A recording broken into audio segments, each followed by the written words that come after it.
एक बच्चा जो कि जंगल के अंदर रो रहा होता है क्योंकि उसकी माँ उसकी आंखों के सामने ही अपने आप को जान से मार लेती है। लेकिन वो मरने से पहले अपने बच्चे को एक स्वॉर्ड सौंप कर जाती है जिसका नाम है शिर्यू। और इस स्वॉर्ड के अंदर से डार्क एनर्जीज बाहर निकल रही होती हैं। और पास से जाता हुआ एक स्वॉर्ड स्मिथ इस बच्चे को देखकर इसे अडॉप्ट कर लेता है और इसका नाम रखता है गाय। और गाय पूरे विलेज में एक लौता बच्चा है जो कि शिर्यू को देख सकता है और उसकी पावर्स को भी कंट्रोल कर सकता है। और इससे पहले जिसने भी इस डिमोनिक स्वॉर्ड को छुआ है वो आज इस दुनिया में नहीं है।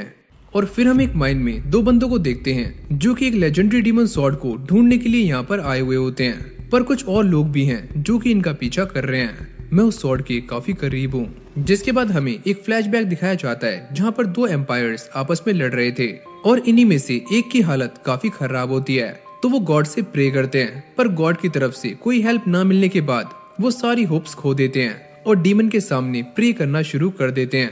और काफी ज्यादा सैक्रिफाइसेस करने के बाद एक दिन डीमन उनके सामने आ जाता है और वो उनकी हेल्प करता है। लेकिन आखिर में वो इन सभी को भी मार देता है जो कि उसकी पूजा कर रहे थे क्योंकि डीमन किसी का भी सगा नहीं होता।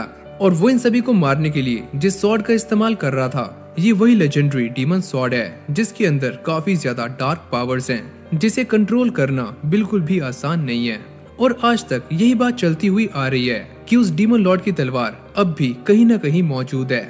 और तभी अचानक उनका एक साथी कहता है कि मालिक मुझे कुछ मिला है। और जैसे ये सारे वहाँ जाकर देखते हैं तो यहाँ पर सच में वही डिमोनिक स्वॉर्ड होती है और जो भी स्वॉर्ड को छूता है उस डीमन की आत्मा उसकी बॉडी में आ जाती है। और ये स्वॉर्ड काफी ज्यादा चमक रही होती है जिसको देखकर ये बंदा अजीब सी हरकतें करना शुरू कर देता है। जिसके बाद हम ये देखते हैं कि इस माइन के चारों तरफ काफी सारे पुलिस वाले आ जाते हैं और साथ में वही दो बंदे भी। और इन सभी को ये पता चल जाता है कि बाहर से उनके ऊपर अटैक्स होने शुरू हो गए हैं। जिसके बाद ये बंदा उस स्वॉर्ड को उठा लेता है और ये कहता है तो चलो इसे खत्म करते हैं। और यहाँ पर वो दोनों बंदे भी पुलिस फोर्स के साथ अंदर आ जाते हैं और ये बंदा अपना आपा खो देता है। और जैसे ये उनके ऊपर अटैक करने के लिए आगे जाता है तो ये सारे उसको पकड़ लेते हैं और ये बंदा यहीं पर मारा जाता है। और यहीं से हमारा सीन चेंज होता है और यहाँ पर हम एक और बंदे को देखते हैं जिसके पास भी एक अजीब सी स्वॉर्ड होती है। तुम सारे यहाँ से चले जाओ। लेकिन ये सारे इसकी बातें नहीं मानते और उल्टा इसके ऊपर फायरिंग करना शुरू कर देते हैं। और इस बंदे को काफी ज्यादा गुस्सा आ जाता है और ये इसी स्वॉर्ड की हेल्प लेता है जिससे यहाँ पर एक काफी खतरनाक ब्लास्ट होता है। और फिर हमें दोबारा से उसी डिमोनिक स्वॉर्ड को दिखाया जाता है और ये बंदा उसके सामने बैठा हुआ होता है। ये स्वॉर्ड काफी अच्छी है, मुझे ऐसा लगता है कि ये स्वॉर्ड मुझसे ही बिलोंग करती है। और ये बोलते ही वो स्वॉर्ड को बाहर निकाल लेता है जिसके बाद इसकी आंखें गायब हो जाती हैं और ये अपने बंदों को ही मारना शुरू कर देता है। जिसके बाद हम एक लेडी को देखते हैं जो कि प्रेग्नेंट होती है और वो अपने होने वाले बच्चे के लिए बुक्स पढ़ रही होती है। और यहाँ पर उसका हस्बैंड आ जाता है। क्या बात है, ये लड़का होगा या फिर लड़की? वो छोड़ो, ये जो कोई भी होगा हम दोनों इसका काफी ख्याल रखेंगे। और ये अपने होने वाले बच्चे के लिए गिफ्ट्स लेकर आया होता है। और अगले सीन में हम कुछ बंदों को देखते हैं जो कि एक स्वॉर्ड को देख रहे होते हैं। ये स्वॉर्ड काफी प्यासी है तो चलो हम तुम्हें अपना खून देंगे। और ये सारे लोग इस स्वॉर्ड की पूजा करने लगते हैं, यानी कि ये स्वॉर्ड भी काफी शापित है। और एक एक करके ये सारे लोग इस स्वॉर्ड को अपना खून दे रहे होते हैं। और जब लास्ट में एक बंदा इस स्वॉर्ड को अपना खून दे रहा होता है तो वो अचानक से इस स्वॉर्ड को छू लेता है और ये बंदा भी पोजेस हो जाता है। मुझे और खून चाहिए, मुझे खून ला कर दो। और यहाँ पर खड़े सारे बंदों को मारने के बाद भी उसकी प्यास नहीं बुझती। और तभी अचानक इसकी स्वॉर्ड से एक डार्क ऑरा निकलना शुरू हो जाता है और ये इस जगह से बाहर आ जाता है। जिसके बाद हम दोबारा से उसी कपल को देखते हैं और ये दोनों बाहर टहल रहे होते हैं और अपने बच्चे का नामकरण करने के बारे में सोच रहे होते हैं। लेकिन तभी अचानक हम ये देखते हैं कि इस लेडी का हस्बैंड अचानक से ही मारा जाता है और ये करने वाला वही बंदा है जो कि इनके पीछे खड़ा होता है। जिसे देखकर ये लेडी रोना शुरू कर देती है, मुझे और खून चाहिए। जिसके बाद ये एक और लेडी को मार देता है और जैसे ये नॉर्मल होता है तो पीछे से वही लेडी आकर इसको स्टैप कर देती है और वो इसे मारने के लिए इसी की स्वॉर्ड का इस्तेमाल करती है और इस स्वॉर्ड का नाम है शिर्यू। और वो भी सेम बात बोल रही होती है, मुझे भी और खून चाहिए। और फिर हम एक लेडी को देखते हैं जिसके हाथ में बच्चा होता है और ये उसे भी मारने की कोशिश करती है पर रुक जाती है कि मैं ऐसा नहीं कर सकती। और वो बार बार हेल्प की गुहारें कर रही होती है और तभी अचानक ये डीमन उसके सामने आ जाता है, मुझे और ज्यादा खून चाहिए। जिसके बाद हमें उस पहले वाले बंदे को दिखाया जाता है जो कि सामने खड़े हुए टैंक्स को तबाह कर रहा होता है। और यहाँ पर एक जोरदार ब्लास्ट होता है, जिसके बाद हम इन दोनों बंदों को आमने सामने देखते हैं। आखिरकार ये स्वॉर्ड तुम्हारे पास क्या कर रही है? चलो एक काम करते हैं, लड़कर डिसाइड करते हैं कि हम दोनों में से स्ट्रॉन्ग कौन है। वैसे मैं हूँ फ्लेमबर्ग और मैं हूँ ज़ोल्टिगन, और ये दोनों फटाक से अपने आप को ट्रांसफॉर्म कर लेते हैं और इन दोनों के बीच में एक खतरनाक फाइट होनी शुरू हो जाती है और वो दूसरे वाले बंदे को काफी बुरे तरीके से मारता है और उसे हरा देता है। तुम काफी कमजोर हो, और ये बोलते ही ज़ोल्टिगन यहाँ से चला जाता है। और अगले सीन में हम एक बंदे को देखते हैं जो एक जंगल के अंदर जा रहा होता है, लेकिन तभी अचानक वो ये नोटिस करता है कि सामने पेड़ पर एक लड़की लटकी हुई है और पास ही में से उसे एक बच्चे के रोने की आवाज आती है। और जैसे ही वो वहाँ पर जाकर देखता है तो उसके सामने एक न्यू बॉर्न बेबी होता है जिसने अपने हाथ में शिर्यू को पकड़ा होता है। आखिरकार ये कैसी स्वॉर्ड है? इस स्वॉर्ड के अंदर से काफी ज्यादा डार्क ऑरा बाहर निकल रहा है, लेकिन इस बच्चे को अकेला देखकर ये बंदा उसे अडॉप्ट कर लेता है। तुम्हारा भविष्य काफी उज्जवल होगा। और फिर अगले ही सीन में हम एक लड़की को देखते हैं जिसका नाम है सयाका, और उसकी फ्रेंड्स उसे बाहर चलने के लिए कह रही होती हैं कि चलो बाहर चलते हैं, हम काफी टाइम से बाहर नहीं गए। लेकिन सयाका उन्हें मना कर देती है, अरे नहीं, मैं तुम्हारे साथ नहीं चल सकती, मुझे थोड़ा काम है। और फिर हम एक बंदे को देखते हैं जिसे उमान ओगाटा ने सयाका को लेने के लिए भेजा होता है, और सयाका उसके साथ घर निकल जाती है। और फिर हम हमारे मेन प्रोटैगनिस्ट गाय ओगाटा को देखते हैं, और ये बंदा गाय से थोड़ा बहुत जलता है। सयाका उससे कहती है कि तुम सारा दिन काम करते रहते हो, हमें कहीं घूमने के लिए जाना चाहिए, हम बचपन से एक साथ पले बड़े हैं, तो चलो कहीं चलते हैं। लेकिन गाय इसकी बातों को नजरअंदाज करके दोबारा से अपने काम में लग जाता है। और इस छपरी को ऐसा लगता है कि गाय सयाका को छेड़ रहा है, तो वो उसे जाकर मारना पीटना शुरू कर देता है। मैं ये सारी बातें जाकर मिस्टर ओगाटा को बता दूंगा, तो जाकर बता दो, मुझे कोई फर्क नहीं पड़ता। जिसके बाद मिस्टर ओगाटा गाय को लेकर उसकी मॉम की ग्रेव के पास आ जाते हैं और ये बताते हैं कि तुम्हारी मॉम यहीं पर मरी थी और तुम्हारा जन्म भी यहीं पर हुआ था, तो तुम अपनी मॉम से मिलने के लिए यहाँ पर कभी भी आ सकते हो।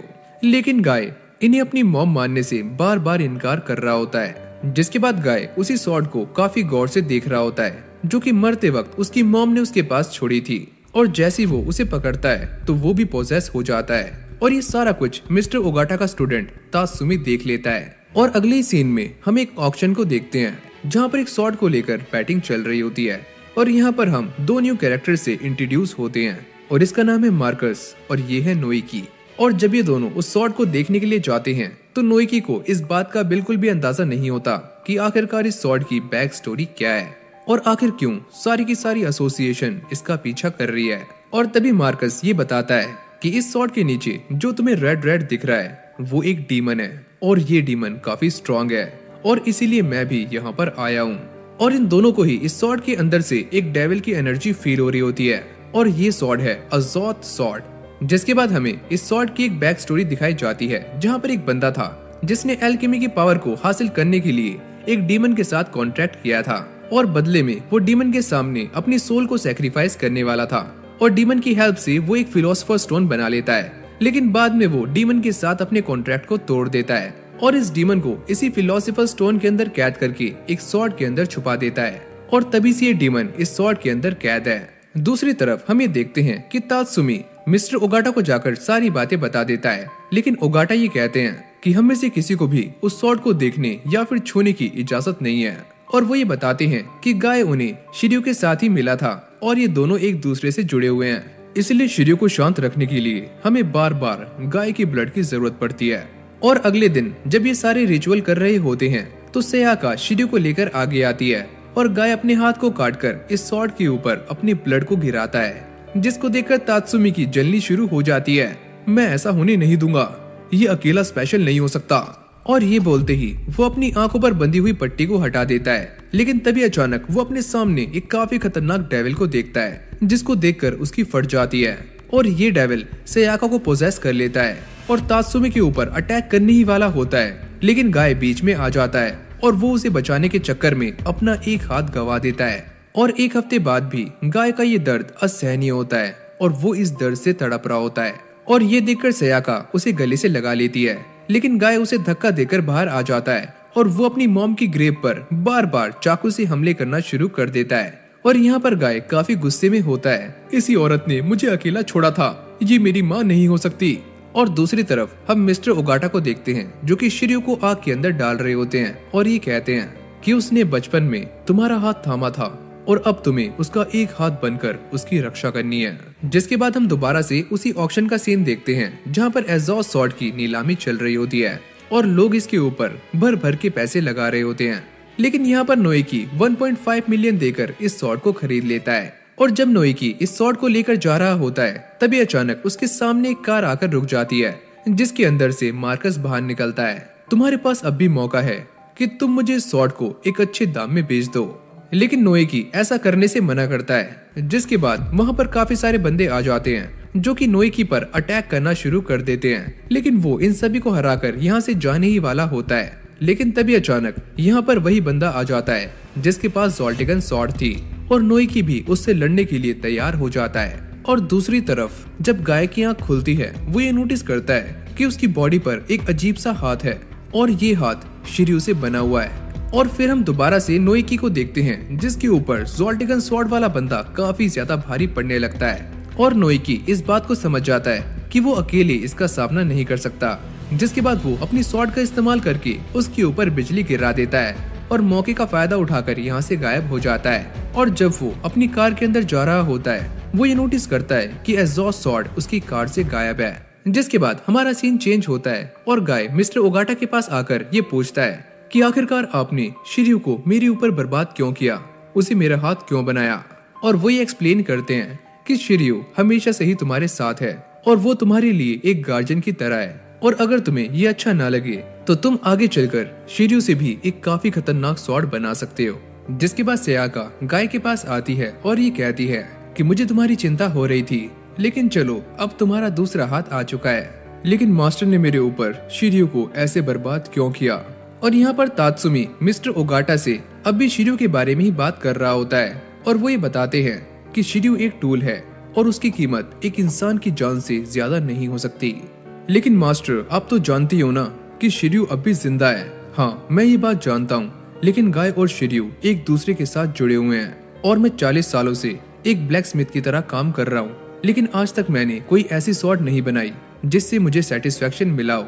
और इन दोनों की बातें ऐसे ही चलती रहती हैं। और फिर हम मार्कस को देखते हैं जो कि आराम से सो रहा होता है और उसके पास में ही एग्जॉस्ट स्वॉर्ड पड़ी होती है। और तभी अचानक हम ये देखते हैं कि इस स्वॉर्ड के अंदर से एक डेविल बाहर निकलता है और वो मार्कस के ऊपर कब्जा करने ही वाला होता है। लेकिन मार्कस की आंख खुल जाती है और वो ये नोटिस करता है कि उसके आसपास कोई भी नहीं है। जिसके बाद वो एग्जॉस्ट को उठा लेता है। इस दुनिया में ऐसी भी पावर्स हैं जो कि इंसानों की सोच से परे हैं और मुझे अपना बदला लेने के लिए इस ताकत की जरूरत पड़ने वाली है। और तभी इसकी बहन यहाँ पर इसे खाने के लिए बुलाने आ जाती है। जिसके बाद ये सारे बैठकर आराम से खाना खा रहे होते हैं। लेकिन अचानक से ही मार्कस गुस्सा करने लगता है, तुम सारे यहाँ से चले जाओ और मैं तुम्हारे पैसे तुम्हारे अकाउंट में भिजवा दूंगा। जिसके बाद हमें ये पता चलता है कि मार्कस की पूरी फैमिली फेक होती है। और इन सभी के जाते ही मार्कस की आंखों में आंसू आ जाते हैं और वो एग्जॉस्ट को एक सर्कल के अंदर रखकर एक रिचुअल परफॉर्म करना शुरू कर देता है।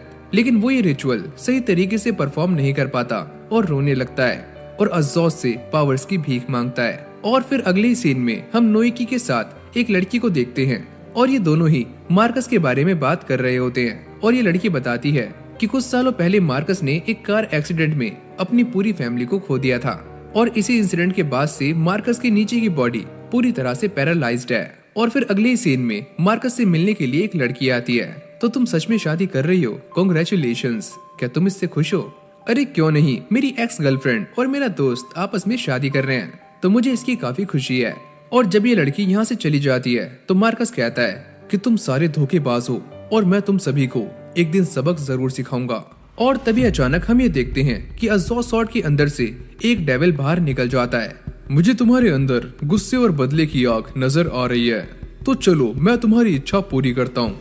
और ये बोलकर वो उसकी तरफ बढ़ने लगता है और यहीं से हमारा सीन चेंज हो जाता है। जिसके बाद हम सयाका को देखते हैं जो कि एक फॉरेस्ट के अंदर होती है और यहाँ पर तात्सुमी उसे लेने के लिए आया होता है। और जब ये दोनों घर की तरफ जा रहे होते हैं तो तात्सुमी कहता है कि आप एक काफी अच्छी लड़की हो और आगे चलकर आप एक अच्छी वाइफ बनने वाली हो और मैंने भी गांव जाकर उस लड़की से शादी करने से मना कर दिया है। और ये बोलते ही वो सयाका को पकड़ लेता है और ये कहता है कि मैं तुमसे प्यार करता हूँ और मैं अब रुक नहीं सकता।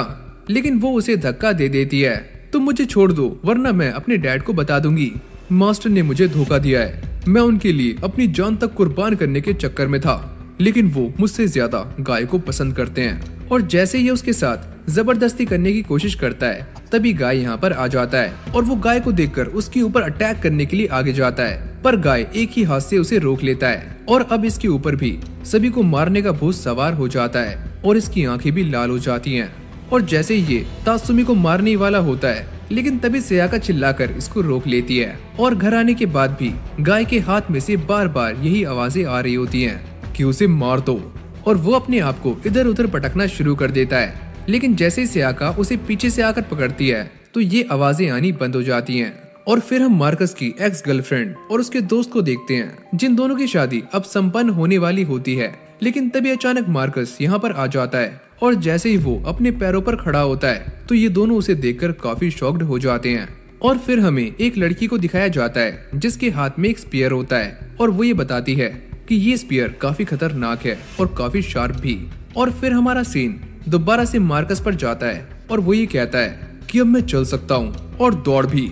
और ये बोलते ही वो उन दोनों को मारने के लिए आगे जाता है और अपने अंदर से एग्जॉस्ट स्वॉर्ड को भी बाहर निकाल लेता है। और जैसे ही वो उन दोनों पर अटैक करने वाला होता है, तभी यहाँ पर नोएकी आ जाता है और उसको रोक लेता है और वो इन सभी को यहाँ से जाने के लिए कहता है। और तभी हम ये नोटिस करते हैं कि मार्कस की स्वॉर्ड के अंदर से एक डार्क ऑरा निकलना शुरू हो जाता है और वो अचानक से यहाँ से गायब होकर अपनी एक्स गर्लफ्रेंड के पास पहुँच जाता है। और जैसे ही ये उसे मारने वाला होता है तो उसे अपनी एक्स गर्लफ्रेंड की पुरानी यादें याद आनी शुरू हो जाती हैं और फिर वो होश में आकर रोना शुरू कर देता है। नोएकी उसे कहता है कि अब भी कुछ नहीं बिगड़ा है, तुम हमारे साथ चलो उस जगह पर जहाँ पर तुम्हारी जरूरत है। और जब ये दोनों कार में जा रहे होते हैं तो नोएकी उसे समझाता है कि ये वेपन टाइम के साथ जिंदा हो जाता है और इंसान के इमोशंस इसे जिंदा बनाते हैं। और एक बार अगर तुमने किसी को मार दिया तो ये वेपन तुम्हारे ऊपर हावी हो जाता है और तुम्हें बस सबको मारने का ही भूत सवार हो जाता है। और अगली पल हम ये देखते हैं कि तात्सुमी ने इस लेजेंडरी स्पीयर को पकड़ा हुआ होता है और उसकी आंखों में बस गुस्सा भरा होता है और वो जाते ही गाय के ऊपर अटैक कर देता है, जिसकी आवाज सुनकर सेयाका यहाँ पर आ जाती है। और जैसे ही तात्सुमी उसको देखता है तो सेयाका बेहोश होने लगती है और फिर वो बार बार गाय के ऊपर अटैक्स करना शुरू कर देता है और वो भी धीरे धीरे अनकॉन्शियस होना शुरू हो जाता है। लेकिन तभी अचानक शिर्यू के अंदर से सामने वाले को मारने की भूख दोबारा से जिंदा हो जाती है और उसका हाथ एक स्वॉर्ड के अंदर ट्रांसफॉर्म हो जाता है। मैं तुम्हें जान से मार दूंगा। और ये दोनों एक दूसरे के साथ लड़ना शुरू कर देते हैं। और ये सारी आवाजें सुनकर जब मास्टर ओगाटा उस तरफ जाते हैं तो उन्हें यहाँ पर कोई भी नजर नहीं आता। और अब ये दोनों एक फॉरेस्ट के अंदर होते हैं जहाँ पर ये दोनों ही एक दूसरे के ऊपर जानलेवा अटैक्स कर रहे होते हैं। लेकिन गाय तात्सुमी के ऊपर एक जोरदार अटैक करता है और एक ही अटैक से उसे घायल कर देता है। और यहीं से हमारा सीन चेंज हो जाता है और फिर हम मार्कस को देखते हैं जो कि एक लड़की के साथ एक स्क्रीन के आगे खड़ा होता है जिसके अंदर 3 फेसेस होते हैं। और वो ये कहती है कि ये तीनों हमारे बॉसेस हैं और आज से तुम इन तीनों के ही अंडर रहने वाले हो। और वो इन्हें बताती है कि इस बंदे की बॉडी के अंदर एग्जॉस्ट स्वॉर्ड है। और दूसरी तरफ हम नोएकी को देखते हैं जिसकी बॉडी का भी एक टेस्ट चल रहा होता है और डॉक्टर्स ये कहते हैं इसकी बॉडी का ट्रांसफॉर्मेशन 2% तक हो चुका है। और यहाँ पर ये तीनों फेसेस मार्कस को इस बात की दिलासा दे रहे होते हैं कि वो मार्कस के ऊपर एक रिसर्च करने वाले हैं और वो आगे चलकर मार्कस को दोबारा से एक नॉर्मल इंसान बना सकते हैं। और वो ये पूछते हैं कि जब तुमने एग्जॉस्ट स्वॉर्ड को अपने हाथों में पकड़ा हुआ था तो तुम्हें कैसा फील हो रहा था। मैं इसके बारे में नहीं जानता, मुझे बस इतना ही पता है कि जैसे मैंने उस स्वॉर्ड को अपने हाथों में लिया तो मेरे सामने अंधेरा छा गया और मुझे ऐसा लगा कि ये स्वॉर्ड मेरी बॉडी के साथ एक होना चाहती है। जिसके बाद हमें दोबारा से गाय और तात्सुमी को दिखाया जाता है और अब ये दोनों फाइट करते करते शहर के अंदर आ जाते हैं। लेकिन तभी अचानक तात्सुमी अपनी बॉडी को ट्रांसफॉर्म कर लेता है और तात्सुमी एक बुसोमा बन चुका है और वो गाय के ऊपर अटैक्स करना शुरू कर देता है। लेकिन गाय भी उसकी छाती में अपनी स्वॉर्ड घुसा देता है और एक ही झटके में उसे हरा देता है। और इन दोनों को ये सारा कुछ करते हुए एक हेलीकॉप्टर देख लेता है और ये बंदा इस बात की सारी इन्फॉर्मेशन उस लड़की तक पहुंचा देता है, जिसके बाद ये इन दोनों पर फायर करना शुरू कर देता है और तात्सुमी इसी मौके का फायदा उठाकर यहाँ से भाग जाता है। और जैसे ये दोबारा से गाय पर शूट करने वाला होता है तो गाय एक अटैक करके इसे नीचे गिरा देता है। और ये सारा कुछ खत्म करने के बाद गाय दोबारा से अपने घर आ जाता है, लेकिन वो आते ही बेहोश हो जाता है और जैसे ही मास्टर ओगाटा यहाँ पर आते हैं वो ये नोटिस करते हैं कि शिर्यू ने गाय का गला पकड़ा हुआ है और जैसे ही वो इसे छुड़वाने की कोशिश करते हैं तो उनका हाथ जल जाता है और वो ये समझ जाते हैं कि शिर्यू इसके ऊपर कब्जा करना चाहता है। जिसके बाद नोएकी मार्कस को ये बताता है कि यहाँ पर जितने भी कर्स्ड वेपन है इन सभी के अंदर लाइव मौजूद है और इन सारे कर्स्ड वेपन के पास इतनी ज्यादा ताकत है कि ये किसी भी ह्यूमन को कंट्रोल कर सकते हैं और यहाँ तक कि उनसे कुछ भी करवा सकते हैं। और ये सारा कुछ सुनकर मार्कस काफी शॉक्ड हो जाता है। एक वेपन तुम्हारे अंदर है और एक मेरे, पर टेंशन मत लो, हम बहुत जल्दी ही नॉर्मल हो जाएंगे, लेकिन तुम्हें अपना ध्यान रखना होगा। और फिर हमें दोबारा से ताकोमा को दिखाया जाता है जिसके सामने पूरी की पूरी आर्मी खड़ी होती है। आखिरकार तुम कौन हो? तुम सारे मेरे रास्ते से हट जाओ। और तुम्हारी हिम्मत कैसे हुई मेरा रास्ता रोकने की? और ये अपने सामने खड़े सारे के सारे बंदों को मौत की घाट उतार देता है। और जैसे ही ये अंदर जाता है तो अंदर भी काफी सारे गार्ड्स होते हैं, लेकिन ये उन सभी को भी आराम से मार देता है। और ये इन सभी को मारने के लिए अपनी ताकत का बस 0.1% ही इस्तेमाल करता है। जिसके बाद वो प्रिजन के अंदर चला जाता है और ये कहता है तुम सबकी हेट्रेड मुझे और ज्यादा शक्तिशाली बनाएगी। तुम्हारी बदला लेने की भूख मेरे लिए काफी जरूरी है। और यहाँ पर खड़े हुए सारे बंदों की हेट्रेड एक डार्क ऑरा बनकर इसकी स्वॉर्ड के अंदर जाने लगती है। और फिर क्योका इन दोनों को बताती है कि अब तुम्हारा टाइम आ चुका है सोने का। मार्कस कहता है अबे यार तुम सबने मुझे कहाँ फंसा दिया है, ये कोई जगह है सोने की? और इन दोनों के सोते ही यहाँ पर एक बंदे को उठाया जाता है और इसका नाम है इचिजो, जिससे हम पहले ही इंट्रोड्यूस हो चुके हैं। और फिर हम ताकुमी को देखते हैं जो कि एक बुसोमा बन चुका है और उसे जिंदा रहने के लिए किसी न किसी को मारना पड़ेगा। जिसके बाद वो एक डॉग को मार देता है और साथ में उसके मालिक को भी। और इन दोनों की पूरी एनर्जी को अपनी स्वॉर्ड से अपने अंदर खींच लेता है। और यहाँ पर सयाका भी गाय को ढूंढ रही होती है, पर तभी अचानक उसे अंदर से किसी के चीखने की आवाज आती है और जैसे ही वो डोर खोलकर देखती है तो अंदर गाय होता है। और यहाँ से निकलने के बाद गाय एक छोटे बच्चों की तरह बिहेव कर रहा होता है, जिसको देखकर सयाका और उसके डैड काफी कंफ्यूज्ड हो जाते हैं कि आखिरकार इसे क्या हुआ है। और फिर हमें दोबारा से इचिजो को दिखाया जाता है और वो ये कहता है कि फाइनली मैं 16 साल के बाद उड़ चुका हूँ और मेरा क्या स्वागत हुआ है, मेरे सामने इतनी सुंदर कन्या है। वैसे मेरा नाम क्योका है और अगर मुझे उठाया गया है तो पक्का कोई ना कोई जरूरी मैटर होगा। और यहाँ पर सयाका और उसके डैड गाय को लेकर काफी चिंता में होते हैं। ये वेपन गाय के साथ काफी पहले से है, जब वो छोटा था, लेकिन अब वो काफी अजीब बिहेव कर रहा है।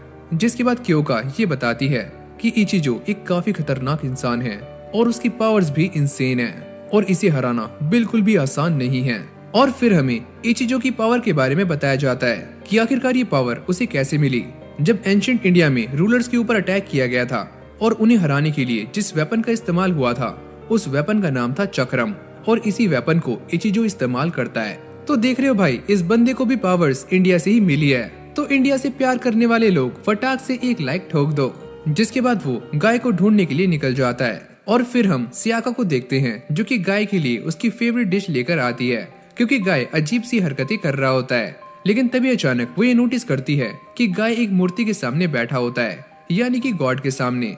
और जैसे ही वो उसके पास जाती है तो अचानक से गाय रोना शुरू कर देता है। तुम प्लीज मत रो, सब कुछ ठीक हो जाएगा, भगवान तुम्हारे साथ है। और फिर अगले सीन में हम मास्टर ओगाटा को देखते हैं जो कि एक बंदे के साथ डील कर रहे होते हैं और ये उसे अपना एक वेपन देते हैं। और ये बंदा कहता है कि मैंने ये सुना है कि तुमने शिर्यू को एक बच्चे को दे दिया है जिसका एक हाथ नहीं था और तुमने शिर्यू का एक हाथ बनाकर उसे लगा दिया है। ऐसी बात नहीं है, वो वेपन हमेशा से ही उसका था और मैंने बस उसका वेपन उसे सौंप दिया है। लेकिन गाय अभी बच्चों जैसे बिहेव कर रहा है, लेकिन मुझे इस बात पर पूरा यकीन है कि एक दिन वो उसे कंट्रोल कर लेगा और शिर्यू भी उसकी रक्षा करेगा। शायद तुम ये बात नहीं जानते कि शिर्यू का एक और वर्जन है जो उससे भी काफी खतरनाक है, क्योंकि शिर्यू इतना शांत नहीं होता। और फिर अगले ही सीन में हम एक लड़की को देखते हैं जो कि तलवारों को साफ कर रही होती है, लेकिन तभी अचानक उसे एक अजीब सी स्वॉर्ड मिलती है, जिसे देखकर वो ये कहती है कि प्लीज तुम मुझे स्वॉर्ड से मार दो और मुझे मारते वक्त तुम जरा भी रहम मत करना। और यहाँ पर इचिजो अब भी गाय को ढूंढने के लिए जा रहा होता है। न जाने मुझे कितना टाइम हो गया, मैं लगभग 16 सालों से सो रहा था और ये गाय पता नहीं मुझे कहाँ मिलेगा। और फिर हमें सयाका और गाय को दिखाया जाता है और ये दोनों ही एक फेस्टिवल के अंदर आए होते हैं जहाँ पर ये बचपन से ही आ रहे हैं। और यहाँ पर गाय बच्चों की तरह बिहेव करने लगता है, लेकिन सयाका उसे संभाल लेती है और फिर हमें दोबारा से उसी लड़की को दिखाया जाता है जो कि ये स्वॉर्ड उठा लेती है और ये स्वॉर्ड उसे पोजेस कर देती है। तुम यहाँ से बाहर चले जाओ वरना तुम मारे जाओगे। और फिर हम ताकुमा को देखते हैं जो कि पियानो बजा रहा होता है और यहाँ पर एक बंदा आकर कहता है कि बजा लो पियानो जितना बजाना है, आज तुम्हारा आखिरी दिन है और तुम मरने वाले हो। और ये वही बंदा है जिसने ज़ोल्डग्विन के साथ पहले लड़ाई की थी, यानी कि फ्लेमबर्ग। जिसके बाद ये दोनों बुसोमा में ट्रांसफॉर्म हो जाते हैं और लड़ना शुरू कर देते हैं। और इस बार ये दोनों ही एक दूसरे पर काफी भारी पड़ रहे होते हैं, लेकिन कोई है जो कि दूर से इन दोनों के ऊपर नजर रख रहा होता है। आखिरकार इंसान इतनी आगे तक आ ही गए, लेकिन ह्यूमैनिटी का एंड काफी नजदीक है और बुसोमा एज आने वाली है। और यहाँ पर सयाका गाय को लेकर एक टेम्पल के अंदर आती है और वो गॉड के सामने प्रे करती है कि गॉड जल्दी से गाय को सही कर दे और गाय की रक्षा करें। लेकिन तभी अचानक यहाँ पर एक बुसोमा यानी कि तात्सुमी आ जाता है और वो ये कहता है कि सयाका तुम बस मेरी हो और ये इंसान यहाँ पर क्या कर रहा है। जिसके बाद तात्सुमी गाय के ऊपर एक जोरदार अटैक करता है, लेकिन गाय का हाथ उसे बचा लेता है। लेकिन इसके बावजूद भी वो काफी दूर जाकर गिरता है और ये देखकर सयाका काफी हैरान हो जाती है और तात्सुमी उसे पकड़ लेता है कि मैं तुम्हें अपने साथ रखूंगा, चलो मेरे साथ। पर तभी अचानक यहाँ पर इचिजो की एंट्री होती है और वो आते ही अपने चक्रम का इस्तेमाल करता है और तात्सुमी का एक हाथ उड़ा देता है। आखिर कौन है जिसने मुझे इंटरप्ट किया? सुनो मिस, इससे पीछे हो जाओ क्योंकि ये पूरी तरह से बुसोमा बन चुका है और इसे अब मैं देख लूंगा।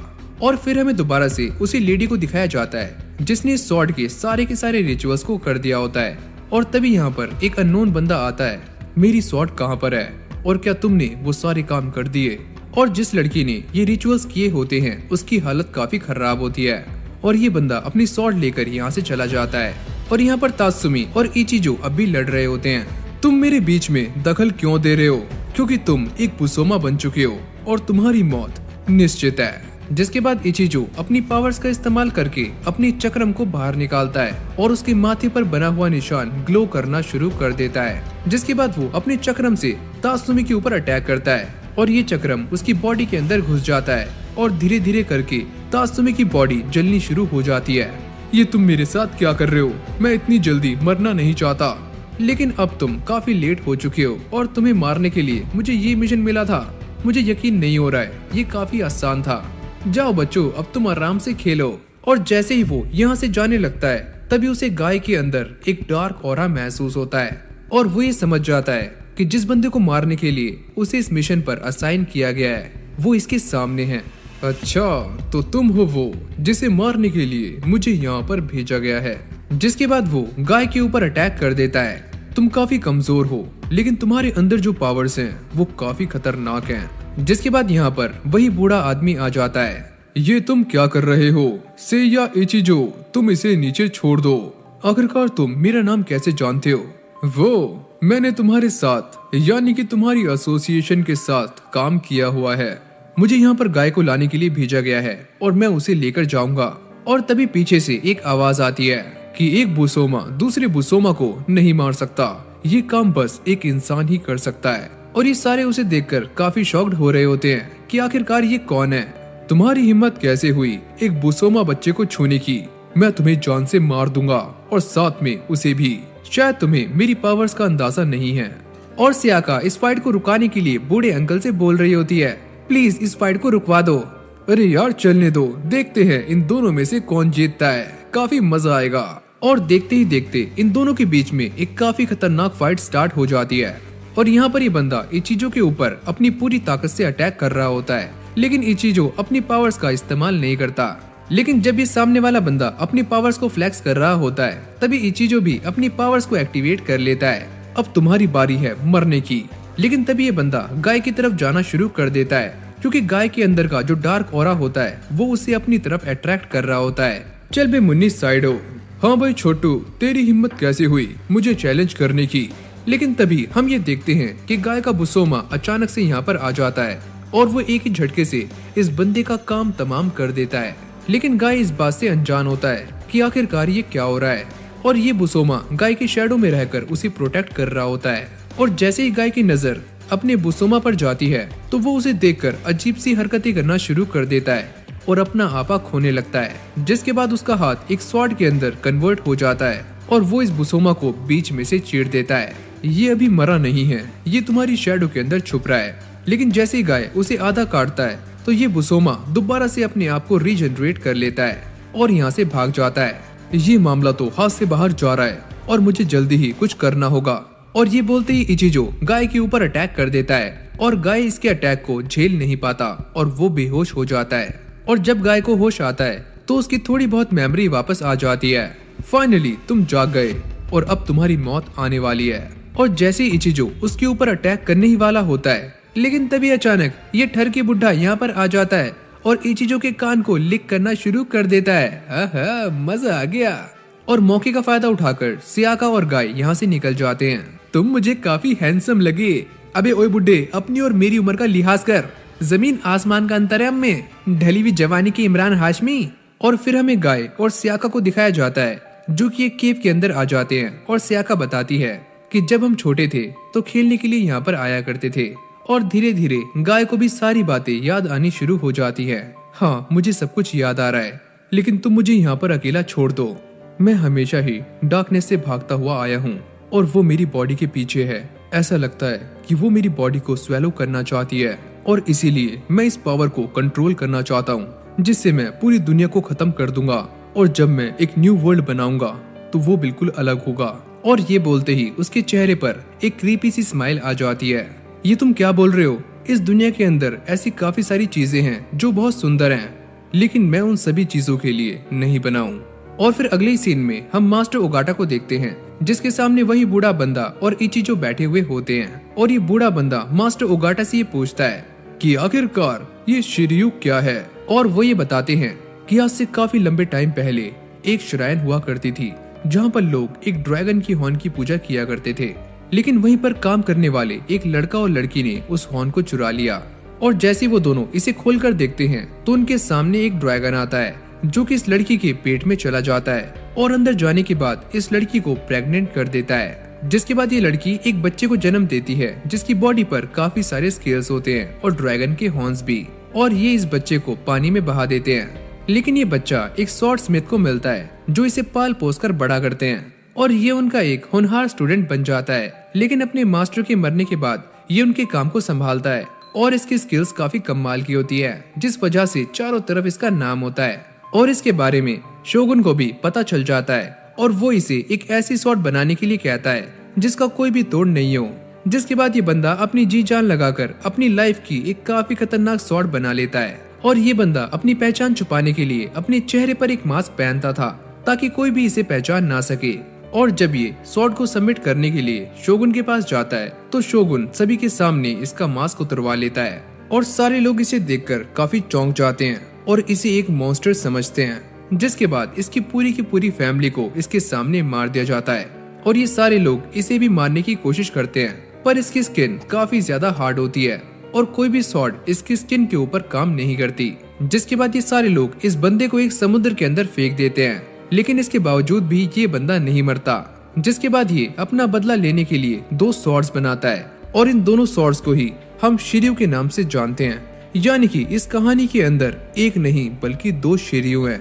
और जहाँ दुनिया की कोई भी स्वॉर्ड इस बंदे के ऊपर काम नहीं करती, वही ये बंदा शिरयू के एक अटैक से ही आराम से मर जाता है। और ये काम ये खुद ही करता है और दूसरी शिरयू से वो सामने वाले शोगुन का गला काट देता है। जिसके बाद हमारा सीन दोबारा से प्रेजेंट में आता है और ये पूरी कहानी सुनने के बाद इचिजो काफी ज्यादा इमोशनल हो जाता है कि जब उन लोगों ने उसकी फैमिली को मारा, वो मोमेंट काफी इमोशनल था। ये लो इचिजो, तुम तो मेरी सोच से भी ज्यादा सॉफ्ट निकले।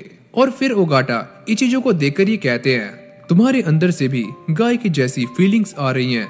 आखिरकार तुम कौन हो? तुम्हें मेरे बारे में जानने की जरूरत नहीं है और मैं यहाँ पर इसीलिए हूँ क्योंकि मैं गाय का वेट कर रहा हूँ। और जैसे ही गाय और सियाका यहाँ पर आते हैं तो इचिजो उन दोनों का ही वेट कर रहा होता है और वो गाय के पास जाकर ये कहता है कि मैं ये बात जानता हूँ कि तुम किसी और वर्ल्ड में जाना चाहते हो और मैं तुम्हें तुम्हारी सही पहचान बताऊंगा। और ये देखकर मास्टर ओगाटा कहते हैं कि अब तुम बड़े हो चुके हो और ये तुम्हारा डिसीजन है कि तुम इसके साथ जाना चाहते हो या फिर नहीं। वैसे ये आदमी भी तुम्हारी ही तरह है और तुम्हारी तरह ही एक रास्ते पर चल रहा है, तो तुम इसके साथ भी जा सकते हो। और ये सारी बातें सुनने के बाद सियाका काफी ज्यादा शॉक्ड हो जाती है और वो इसे जाने से रोकती है। सुनो बच्ची, गाय को जाने दो। ये आदमी बुरा इंसान नहीं है और गाय एक सॉर्ड की तरह है जो अभी पूरी तरह से नहीं बना और मैं इसे पूरी तरह से बना हुआ देखना चाहता हूँ। और फिर अगले सीन में गाय इचिजो के साथ जाने के लिए रेडी हो जाता है और जब वो इसकी कार में बैठकर जा रहा होता है तो सयाका उसे रोकने के लिए पीछे से आ जाती है और वो उसे बार बार आवाजें लगा रही होती है। लेकिन अब काफी देर हो चुकी है क्योंकि गाय उसके साथ बैठकर जा चुका है। जिसके बाद इचिजो एक औरत से मिलने के लिए जाता है और ये औरत काफी बुढ़िया होती है और गाय ये पूछता है कि आखिरकार ये औरत कौन है, लेकिन इचिजो उसे चुप कर देता है। क्या तुमने शादी कर ली? नहीं, मैंने शादी नहीं की। और यहाँ पर गाय को कुछ भी समझ नहीं आता कि आखिरकार इन दोनों के बीच में क्या चल रहा है। और फिर ये दोनों बाहर आ जाते हैं जहाँ पर इचिजो उसे बताता है कि इस लड़की ने मेरा 16 साल से भी ज्यादा इंतजार किया है और ये मेरी बंदी है। क्या ये इतनी बूढ़ी औरत?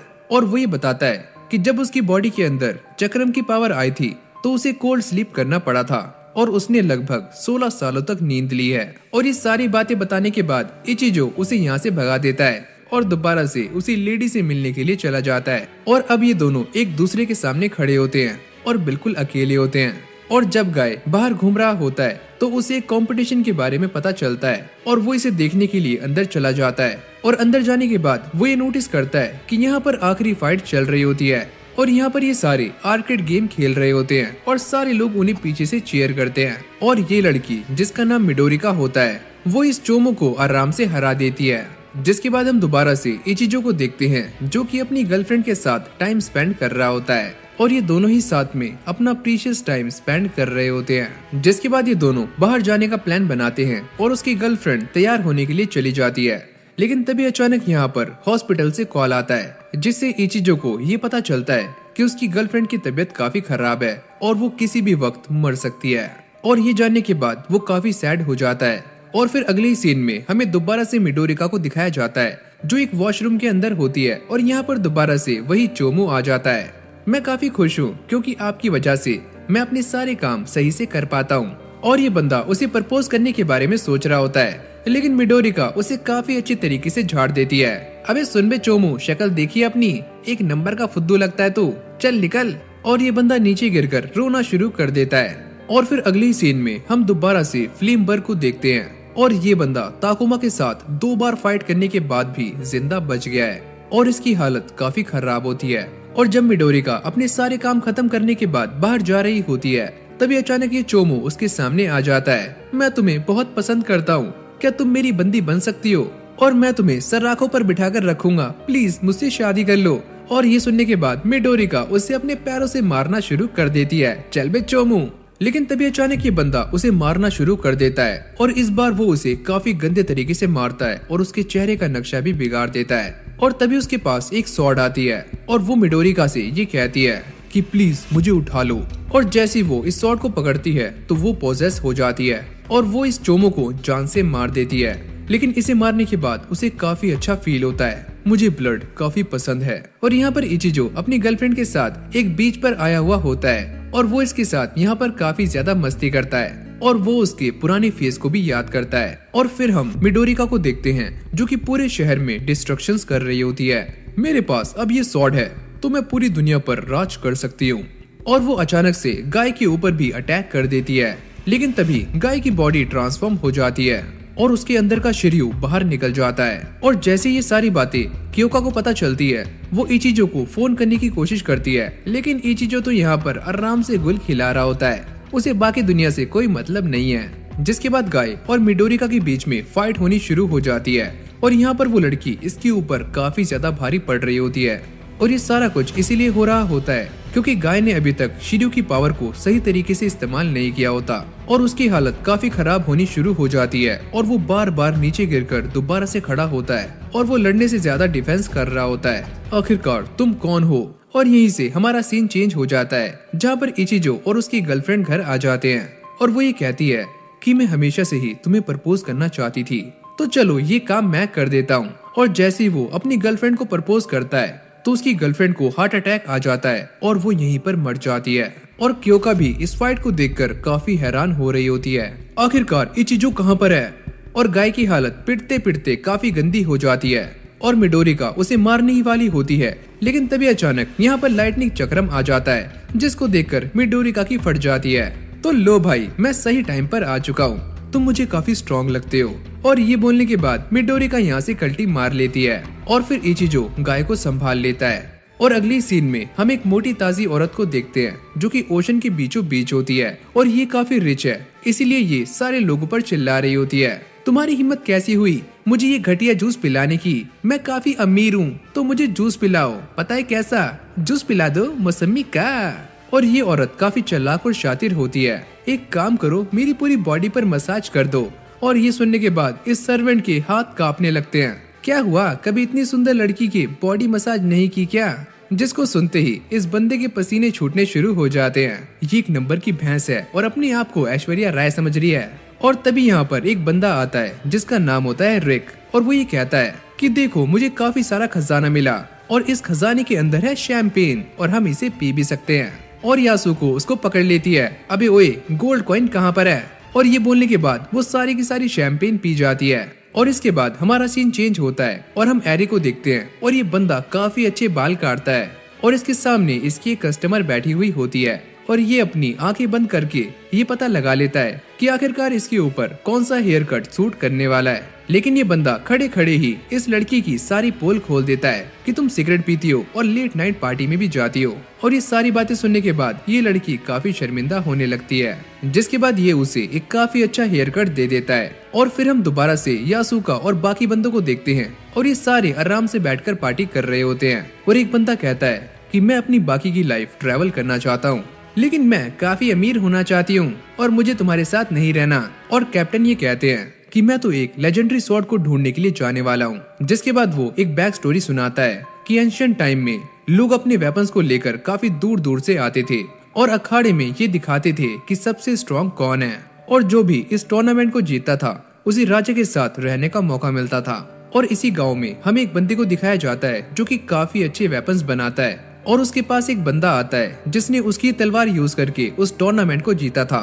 और वो उसे थैंक्स बोलता है और साथ ही में जान से मार देता है। जिसके बाद उसके बेटे को अपने डैड का बनाया हुआ एक हैमर मिलता है जिसके अंदर कर्स स्पिरिट होती है, तुम मुझे यूज करो और अपने डैड की मौत का बदला लो।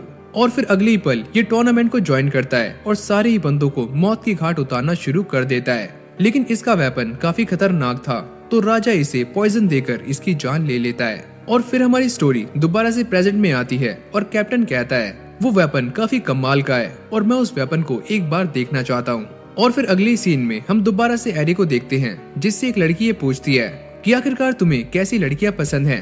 अरे यार तुम कैसी बातें कर रही हो, मुझे सुंदर लड़की पसंद है और जिस दिन मुझे वो लड़की मिलेगी मैं उसे जान से मार दूंगा। अरे नहीं, मैं मजाक कर रहा हूँ। और फिर ये बंदा कार में जाते हुए कहता है कि मैंने उस लड़की से झूठ नहीं सच कहा था। और फिर हमें एरी की एक बैक स्टोरी दिखाई जाती है जहाँ पर इसकी बहन इसकी गोद में होती है और वो बस मरने ही वाली होती है। लेकिन तभी अचानक एरी ये नोटिस करता है कि उसके सामने काफी सुंदर लड़की खड़ी हुई है जिसके बाल भी काफी लंबे हैं। और तभी अचानक इसकी बहन मर जाती है और इसकी आंखें नम हो जाती हैं। मैं इसका बदला जरूर लूंगा। और फिर हम निक को देखते हैं जिसने यासुका के लिए काफी सारा खजाना ढूंढ लिया होता है और ये देखकर वो काफी शॉक्ड हो जाती है, ये तो सच में गोल्ड कॉइन्स हैं। और एक बंदा कहता है कि हम फाइनली अमीर हो गए और अब हम इस सारे खजाने को आपस में बांट लेंगे और आराम से अपनी जिंदगी बिताएंगे।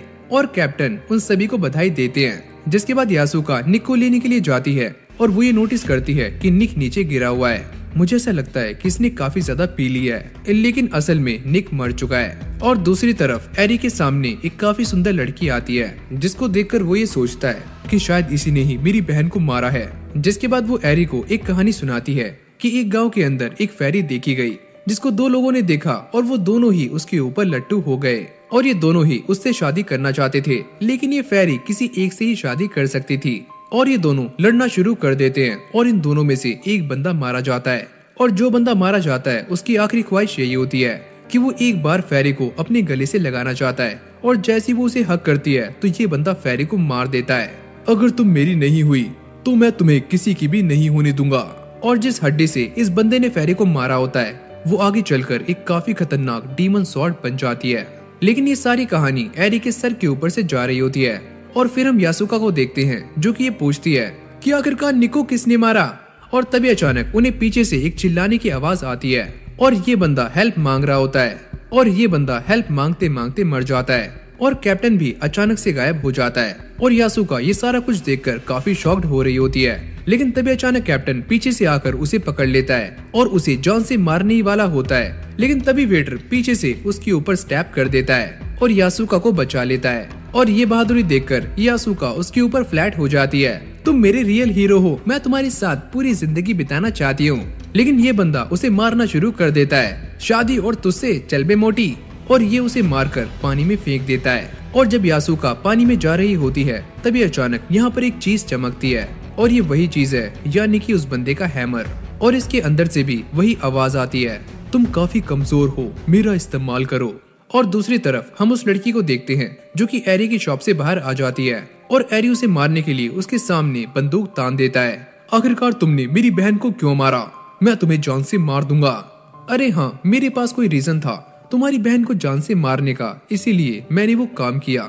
और ये सुनने के बाद एरी उसकी छाती में बंदूक को दाग देता है। लेकिन अचानक से ये लड़की अपने आप को रिकवर कर लेती है, जिसको देखकर एरी ये कहता है, आखिरकार तुम कौन हो? क्या तुम एक मॉन्स्टर हो? जिसके बाद ये लड़की उस वेपन को जिसके बारे में वो कहानी सुना रही थी वो इसे इसकी बॉडी में डाल देती है और ये कहती है कि कुछ दिनों के बाद तुम बुसोमा बन जाओगे और अचानक से ही गायब हो जाओगे। और फिर हमें यासुका को दिखाया जाता है जिसने उस वेटर को भी जान से मार दिया है और अब इसके पास वो कर्स्ड हैमर आ चुका है और ये पूरी तरह से पोजेस हो चुकी है। और अब क्योका ये बताती है कि रोम में समुद्र के पास एक गांव था जहां पर एक नौजवान रहा करता था जिसका बाप एक आम इंसान और माँ एक फेरी थी। और ये नौजवान बाकी सभी से काफी समझदार और शक्तिशाली था और 18 साल के होने पर इसकी माँ इसे एक वेपन देती है जो कि परियों के देश का एक प्राचीन हथियार था और इसका सही इस्तेमाल करने पर ये हथियार इस्तेमाल करने वाले को काफी महान शक्तियाँ दे सकता है और यहाँ तक कि पूरे वर्ल्ड में तबाही भी मचा सकता है। लेकिन ये नौजवान अपने गांव को बचाने के लिए एक जंग के अंदर काफी सारे बंदों को मौत के घाट उतार देता है। लेकिन वापस आने पर वो ये देखता है कि उसकी बंदी ने किसी और के साथ शादी कर ली है और ये देखकर वो आग बबूला हो जाता है और इन दोनों को ही जान से मार देता है। और ऐसा करने के बाद ये बंदा पागल हो जाता है और इस वेपन का कलर भी चेंज हो जाता है और फिर ये एक एक करके सभी लोगों को मारना शुरू कर देता है और यहाँ तक कि ये बंदा अपने माँ बाप को भी मार देता है। लेकिन आखिर में ये इंसान भी मारा जाता है और यहीं से हमारा सीन चेंज हो जाता है और फिर हम इचिजो और गाय को देखते हैं जो कि आपस में बातें कर रहे होते हैं और इचिजो उसे ये बताता है कि तुम्हें जो कुछ भी करना है तुम अभी कर लो, वरना एक बार तुम कोल्ड स्लीप के अंदर चले गए तो वहाँ से वापस आना इतना भी आसान नहीं है।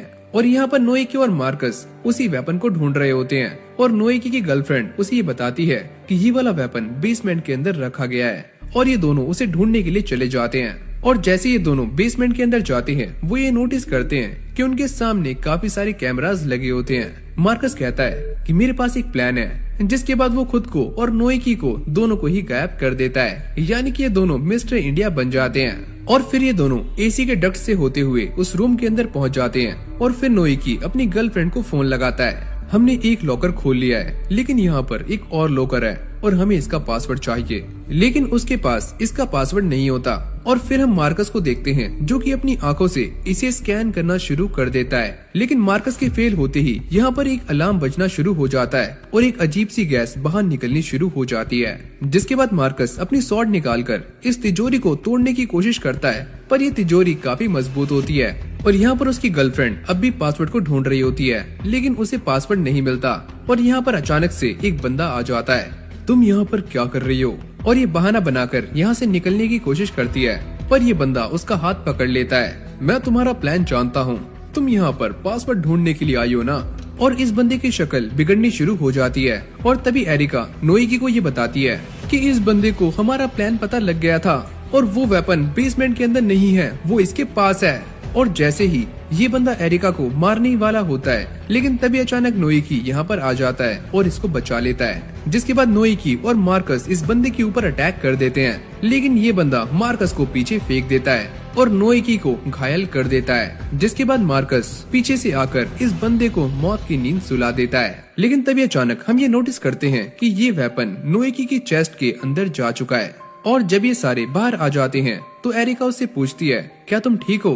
अरे हाँ, मैं बिल्कुल ठीक हूँ। और एरिका उसे लैब के अंदर ले जाने की बात करती है ताकि वो इसकी जांच कर सके, पर नोइकी उसे मना कर देता है। और अब ये दोनों बाहर आए हुए होते हैं तो ये अपने टाइम को एक साथ स्पेंड करते हैं और काफी सारी मस्ती करते हैं।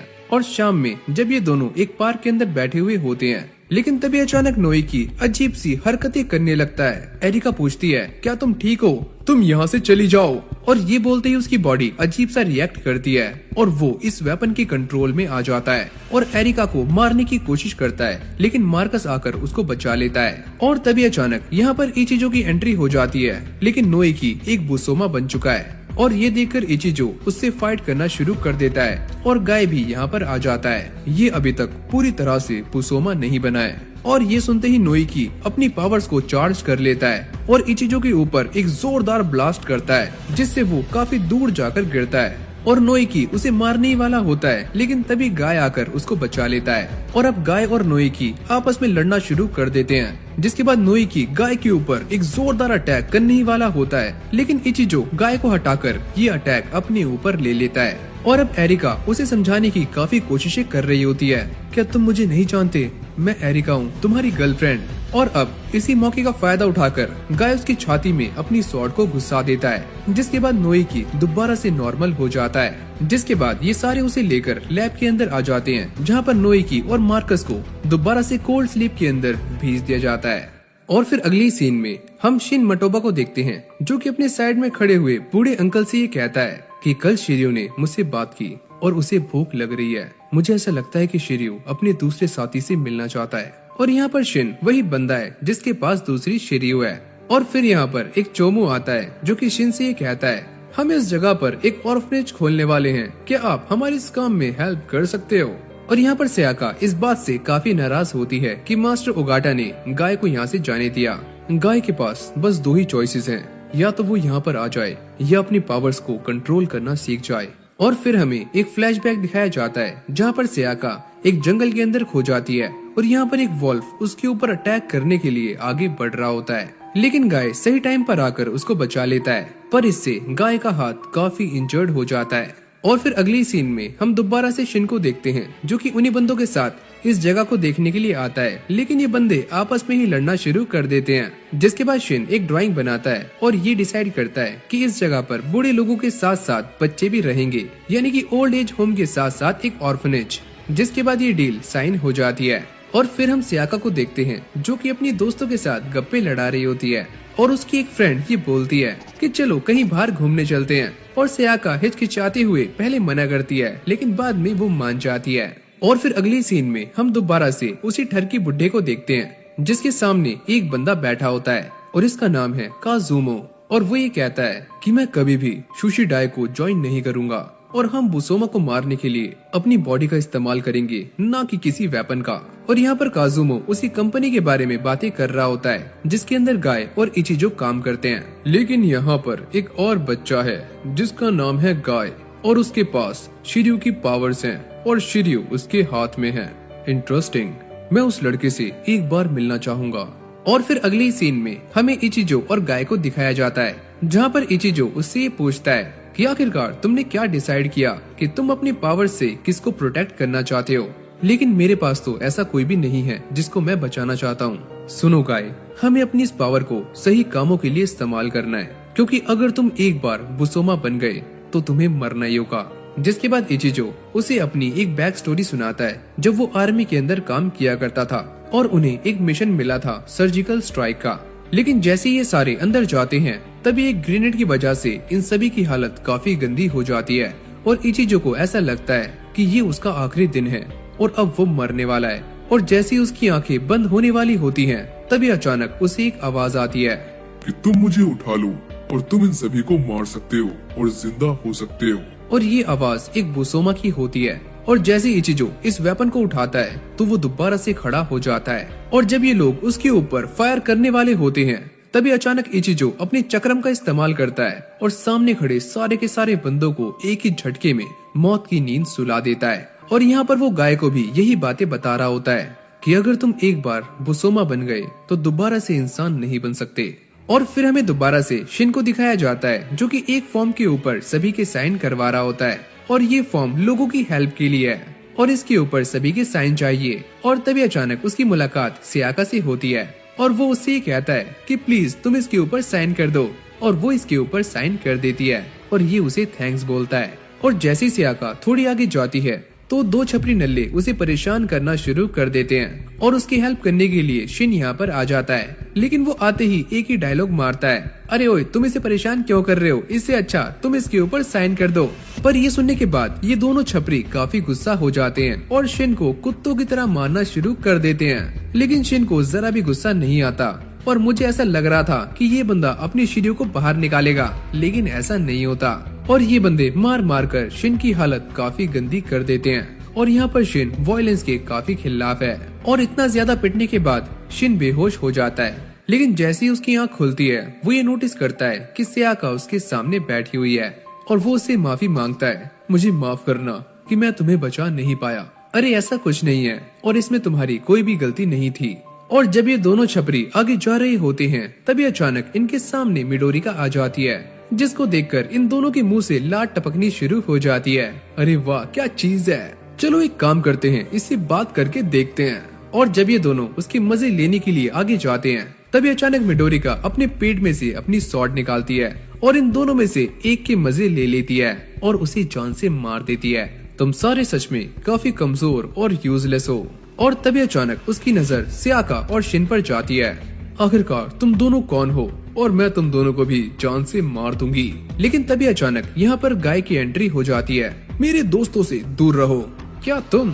मुझे ऐसा लगता है कि मैंने तुम्हें कहीं देखा है। और यहीं से हमारा सीन चेंज हो जाता है और फिर हम ज़ोल्ट ग्वेन और इचिजो को देखते हैं जो कि एक दूसरे के आमने सामने खड़े होते हैं। सुनो इचिजो, तुम मुझे इज्जत देना शुरू कर दो क्योंकि मेरी ताकत काफी बढ़ चुकी है। क्या कहा? इज्जत? और तुम्हें कभी भी नहीं। मेरे साथ एक फाइट करो और सारा दूध का दूध और पानी का पानी हो जाएगा कि कौन कितना ताकतवर है। हाँ मैं तुमसे फाइट करना तो चाहता हूँ लेकिन आज नहीं, किसी और दिन।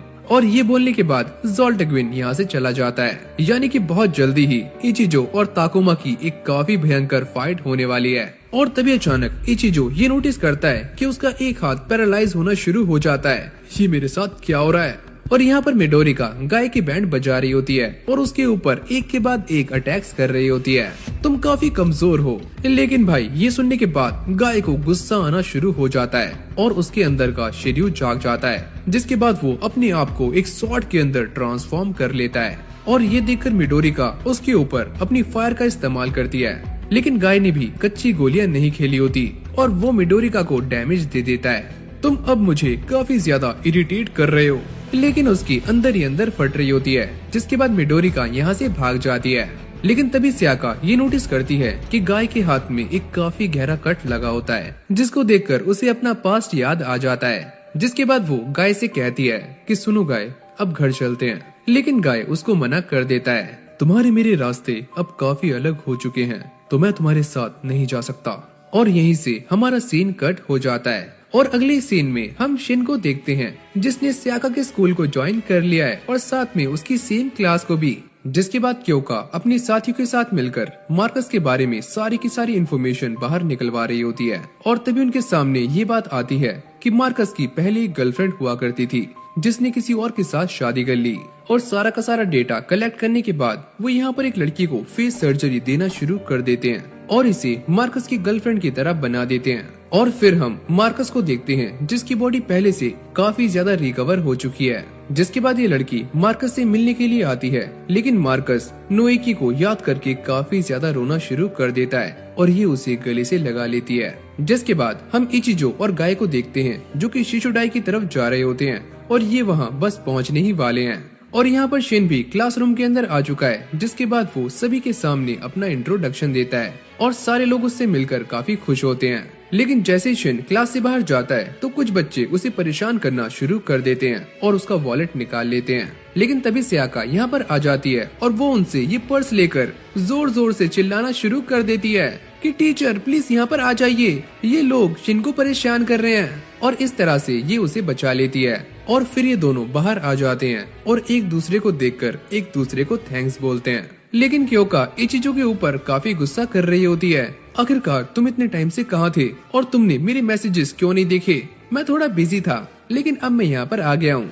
और इन सभी के बीच में गाय भी होता है जो कि ये सारा कुछ देख रहा होता है। और इस बार इचिजो कोल्ड स्लीप में जाने से मना कर देता है क्योंकि मुझे काफी सारे काम हैं और मुझे ज़ोल्टग्विन से भी लड़ना है और साथ में तुम्हारे डैड को भी वापस लाना है। और फिर हम एक फ्लैशबैक देखते हैं जिससे ये बात तो साफ हो जाती है कि क्योका के डैड कोई और नहीं बल्कि ज़ोल्टग्विन है। और जब क्योका अपने बॉसेस के साथ बात करने के लिए जाती है तो वो ये बताते हैं कि तुम टेंशन मत लो, हमने एक ऐसी टेक्नोलॉजी बना ली है जिससे हम ज़ोल्टग्विन को एक ही बार में खत्म कर देंगे और तुम्हारे डैड को वापस ले आएंगे। लेकिन क्योका ये सारी बातें सुनकर काफी हैरान होती है क्योंकि उसके डैड के पास ज़ोल्टग्विन की पावर्स हैं और ऐसी कौन सी टेक्नोलॉजी है जिससे उन्हें हराया जा सकता है। और यहाँ पर इचिजो गाय को ये समझाता है कि जब हम दोनों बुसोमा बन जाएंगे तो हमारे अंदर के जो वेपन्स हैं यानी कि मेरा चक्रम और तुम्हारी स्वॉर्ड वो सारे वेपन्स यहीं पर रखे जाएंगे। और ये तो सच है कि हम सारे एक दिन बुसोमा जरूर बनेंगे। जिसके बाद इन दोनों की मुलाकात मार्कस से होती है और मार्कस गाय को थैंक्स बोलता है, थैंक्स यार मुझे यहाँ पर लाने के लिए, और ये लोग काफी अच्छे हैं तो तुम यहाँ पर आराम से रह सकते हो। और फिर अगली सीन में हम सियाका को देखते हैं जो कि अपनी फ्रेंड्स के साथ टाइम स्पेंड कर रही होती है और यहाँ पर शिन भी उसके ऊपर नजर रख रहा होता है यानी कि ये उसे फॉलो करने लगता है। और जब सियाका पेंटिंग क्लास के अंदर होती है तो शिन भी इस क्लास को ज्वाइन कर लेता है और ये देखकर सारी की सारी लड़कियां उसके ऊपर लट्टू हो जाती हैं और वो अंदर आते ही सियाका की एक काफी सुंदर ड्राइंग बना देता है। और फिर अगली सीन में हम ताकुमा को देखते हैं जो कि चारों तरफ डिस्ट्रक्शंस कर रहा होता है और ये कहता है मुझे और ज्यादा काली शक्तियाँ चाहिए और ऐसा कौन है जो कि मेरा मुकाबला कर सकता है। जिसके बाद यहाँ पर शोशिडाई कंपनी के एंटी मेगा आ जाते हैं और वो आते ही ताकुमा के ऊपर अटैक्स करना शुरू कर देते हैं और ताकुमा भी अपनी डार्क एनर्जी का इस्तेमाल कर रहा होता है। लेकिन ये एंटी मेगा उसकी पावर्स को आराम से झेल लेते हैं और ये फाइट धीरे धीरे करके इंटेंस होनी शुरू हो जाती है। तुम्हें क्या लगता है कि तुम मुझे इससे हरा सकते हो? जिसके बाद एंटी मेगा एक साथ मिलकर ज़ोल्ट गाय के ऊपर अटैक करते हैं और ये सारा नजारा क्योका भी देख रही होती है। मेरे डैड इन सभी से काफी स्ट्रॉन्ग हैं और उन्हें हराना इतना भी आसान नहीं है। जिसके बाद ज़ोल्ट गाय इन सारे एंटी मेगास को काफी आराम से मार रहा होता है। इन्हें मारना काफी आसान है, ये तो मेरा वार्म अप भी नहीं है। और क्योका ये सारा कुछ देखने के बाद इचिजो से कहती है, क्या तुम मेरे डैड से सच में लड़ने वाले हो? क्या तुम्हें इसके ऊपर कोई शक है? प्लीज मेरे डैड को वापस ले आओ। जिसके बाद हमें ताकुमा का एक फ्लैशबैक दिखाया जाता है जब वो पोजेस नहीं था और वो एक मिशन पर जा रहा होता है और क्योका उन्हें वहाँ जाने से मना करती है कि प्लीज डैड वहाँ पर मत जाओ, मुझे आपकी काफी याद आएगी। और ये उन्हें रोकने की काफी कोशिशें करती है पर वो चले जाते हैं। और दूसरी तरफ हम ये देखते हैं कि ज़ोल्ट गाय ने सारे के सारे एंटी मेगास को धूल चटा दी है और तभी यहाँ पर एंट्री होती है इचिजो और गाय की। हे ताकुमा, क्या हाल है? और फाइनली हम दोनों एक दूसरे के आमने सामने आ ही गए और मैं जानता हूँ कि तुम काफी परेशान हो, लेकिन मैं तुम्हारे अंदर के डीमन को बाहर निकाल दूंगा। ओह इचिजो, आखिरकार तुम मुझसे लड़ने के लिए यहाँ पर आ ही गए, तो फाइनली अब हम लड़ सकते हैं। और ये सुनकर इचिजो को काफी गुस्सा आता है और वो अपनी फॉर्म को एक्टिवेट कर लेता है। और फिर हमें एक फ्लैशबैक दिखाया जाता है जहाँ पर इचिजो गाय को ये समझाता है कि अगर मैं बुसोमा बन गया तो मैं काफी इविल हो जाऊंगा, तो प्लीज तुम एक काम करना, मुझे जान से मार देना। और फिर हम दोबारा से प्रेजेंट में आते हैं जहाँ पर इचिजो और गाय ज़ोल्ट गाय के ऊपर अटैक कर देते हैं। लेकिन ज़ोल्ट गाय की डार्क पावर्स काफी खतरनाक होती हैं। इचिजो कहता है कि गाय तुम पीछे हट जाओ, इसके साथ मैं लड़ने वाला हूँ। जिसके बाद हमें दोबारा से एक फ्लैशबैक दिखाया जाता है और हम ताकुमा और इचिजो को एक साथ देखते हैं और यहाँ पर इन दोनों के बीच में एक डील होती है। ताकुमा कहता है अगर मैं कभी भी एक बुसोमा बना तो तुम मुझे जान से मार देना और तुम ये काम कभी भी कर सकते हो। लेकिन ताकुमा को एक भी पुरानी बात याद नहीं होती, उसके ऊपर बस लड़ने का भूत सवार होता है और वो एक के बाद एक इचिजो के ऊपर अटैक्स करना शुरू कर देता है। और इचिजो लड़ते हुए उसे समझाने की काफी कोशिशें कर रहा होता है, प्लीज याद करो तुम्हारी एक बेटी भी थी, तुम उसे कैसे भूल सकते हो। और फिर देखते ही देखते इचिजो ताकुमा के ऊपर भारी पड़ना शुरू हो जाता है और उसका चक्रम ताकुमा को पकड़ लेता है। और एक टाइम तो ऐसा आता है कि वो ताकुमा को मारने ही वाला होता है और वो ये कहता है गुड बाय ज़ोल्ट गाय। लेकिन तभी अचानक हम ये देखते हैं कि इचिजो धीरे धीरे पोजेस होना शुरू हो जाता है और उसके अंदर का बुसोमा अब धीरे धीरे बाहर आने लगता है और उसका चक्रम भी टूट जाता है। और तभी ज़ोल्ट गाय ये कहता है कि फाइनली तुम एक बुसोमा बनने वाले हो और मैं भी यही चाहता हूँ कि तुम अपने पूरे पोटेंशियल के साथ मुझसे फाइट करो। और इचिजो ये देखकर काफी शॉक्ड हो जाता है कि ज़ोर्ड गाय अचानक से एक बुसोमा के अंदर ट्रांसफॉर्म हो चुका है। क्या ये एक बुसोमा भी बन सकता है? और जैसे ही वो इचिजो के ऊपर अटैक करता है तभी गाय बीच में आकर उसको रोक लेता है और अब गाय और इचिजो एक साथ मिलकर ज़ोर्ड गाय के ऊपर अटैक्स करना शुरू कर देते हैं और वो धीरे धीरे करके उसके ऊपर भारी पड़ रहे होते हैं। और ज़ोर्ड गाय कहता है कि वो एरा अब आने वाला है, यानी कि बुसोमा एज। और तभी हम ये देखते हैं कि इचिजो दोबारा से उसे अपने चक्रम के अंदर फंसा लेता है। सुनो गाय, यही मौका है, तुम जाकर इसे मार दो। और जैसी गाय उसे मारने के लिए आगे जाता है तभी अचानक यहाँ पर बुसोमा का गॉड आ जाता है, जिसके सामने गाय एक चींटी लग रहा होता है और इसे देखकर गाय की फट रही होती है। जिसके बाद ये ज़ोर्ड गाय के पास जाता है और उससे कहता है, क्या तुम वही ज़ोर्ड गाय हो जो कि गुस्से के लिए जाना चाहता है? तुम तो काफी कमजोर हो। और फिर अगले सीन में हम काजुमो को देखते हैं जो कि एक लड़की के साथ होता है और उससे ये पूछता है कि आप अपने अंदर की बुसोमा को शांत कैसे करती हो? मैं हमेशा यहाँ पर नहाने के लिए आती हूँ जिससे मैं अपने आप को शांत रख सकती हूँ। और वो ये कहती है कि मुझे कुछ सही नहीं लग रहा है। और दूसरी तरफ हम दोबारा से गाय को देखते हैं जो कि उससे लड़ने के लिए पूरी तरह से एक्टिव हो जाता है और इचिजो भी ये बात जानता है कि वो बुरी तरह से इंजर्ड है और वो भी यहाँ से निकल नहीं सकता। और तभी अचानक हम ये देखते हैं कि गाय काफी अजीब तरह से बिहेव करना शुरू कर देता है और वो ये कहता है कि मैं इसे जान से मार दूंगा। और उसके अंदर का शिर्यो ये कहता है, मार दो इसे, मार दो इसे। मुझे ऐसा लगता है कि तुम भी बहुत जल्दी ही एक बुसोमा बनने वाले हो। और दूसरी तरफ हम शिन को देखते हैं जो कि एक कंपनी के अंदर स्पीच देने के लिए आता है और यहाँ पर वो महात्मा गांधी का रेफरेंस देकर ये कहता है कि हम सभी को नॉन वायलेंस के रास्ते पर चलना चाहिए, क्योंकि लड़ाई करने के बाद बस ब्लड गिरता है और कुछ भी हासिल नहीं होता। यहाँ पर हमें दो सीन्स एक के बाद एक दिखाए जाते हैं, जिसमें एक तरफ शिन सभी के सामने स्पीच दे रहा होता है और दूसरी तरफ हम गाय को देखते हैं जो कि अब भी इस बुसोमा के साथ लड़ रहा है। और फिर हम इचिजो को देखते हैं जो कि अपने चक्रम से गाय को रोकने की काफी कोशिशें करता है, लेकिन गाय के ऊपर इस बुसोमा को मारने का भूत सवार हो जाता है।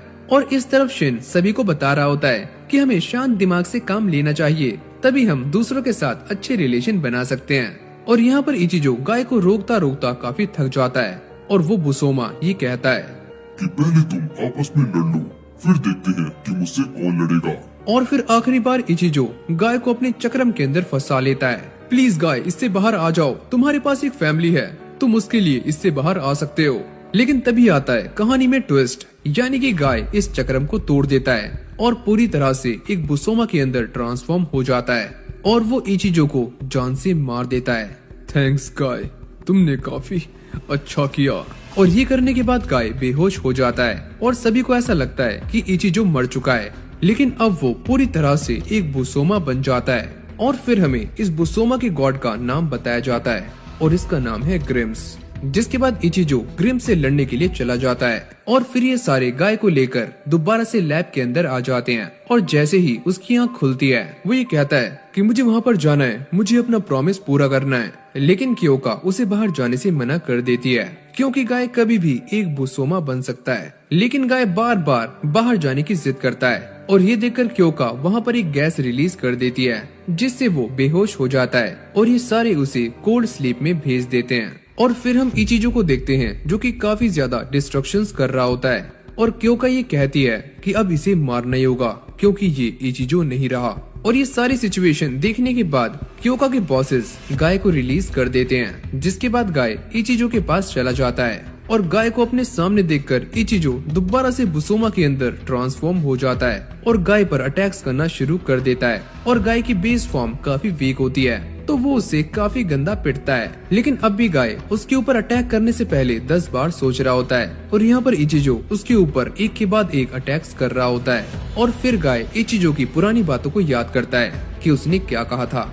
और तभी अचानक हम ये देखते हैं कि गाय अपना पूरा कंट्रोल खो देता है और उसकी बॉडी से डार्क एनर्जीज बाहर निकलना शुरू हो जाती हैं और ये बंदा भी एक बुसोमा बन जाता है। और ये सारा कुछ देखकर क्योका की फट रही होती है, क्योंकि अब ये दोनों ही एक बुसोमा बन चुके हैं। जिसके बाद ये दोनों एक दूसरे के ऊपर जानलेवा अटैक्स करना शुरू कर देते हैं और ये फाइट देखते ही देखते काफी इंटेंस हो रही होती है। लेकिन गाय अभी भी पूरी तरह से बुसोमा नहीं बना है, यानी कि उसका खुद के ऊपर कंट्रोल है। और तभी अचानक गाय इचिजो को जान से मार देता है, लेकिन वो मरने से पहले गाय के सामने आता है और ये कहता है, मैं ये बात जानता हूँ कि तुमने ये जानबूझकर नहीं किया, लेकिन थैंक्स मुझे रिलीज करने के लिए। और फिर अगले ही पल इचिजो का बुसोमा पूरी तरह से गायब हो जाता है और ये सारी चीजें भी नॉर्मल हो जाती हैं। जिसके बाद गाय दोबारा से अपने घर आ जाता है और वो ये सोचता है कि अब मैं यहाँ से कहीं भी नहीं जाऊंगा। लेकिन जैसे ही वो अपने आप को पानी में देखता है तो उसे वही बुसोमा नजर आता है। मुझे इसके ऊपर कंट्रोल करना होगा।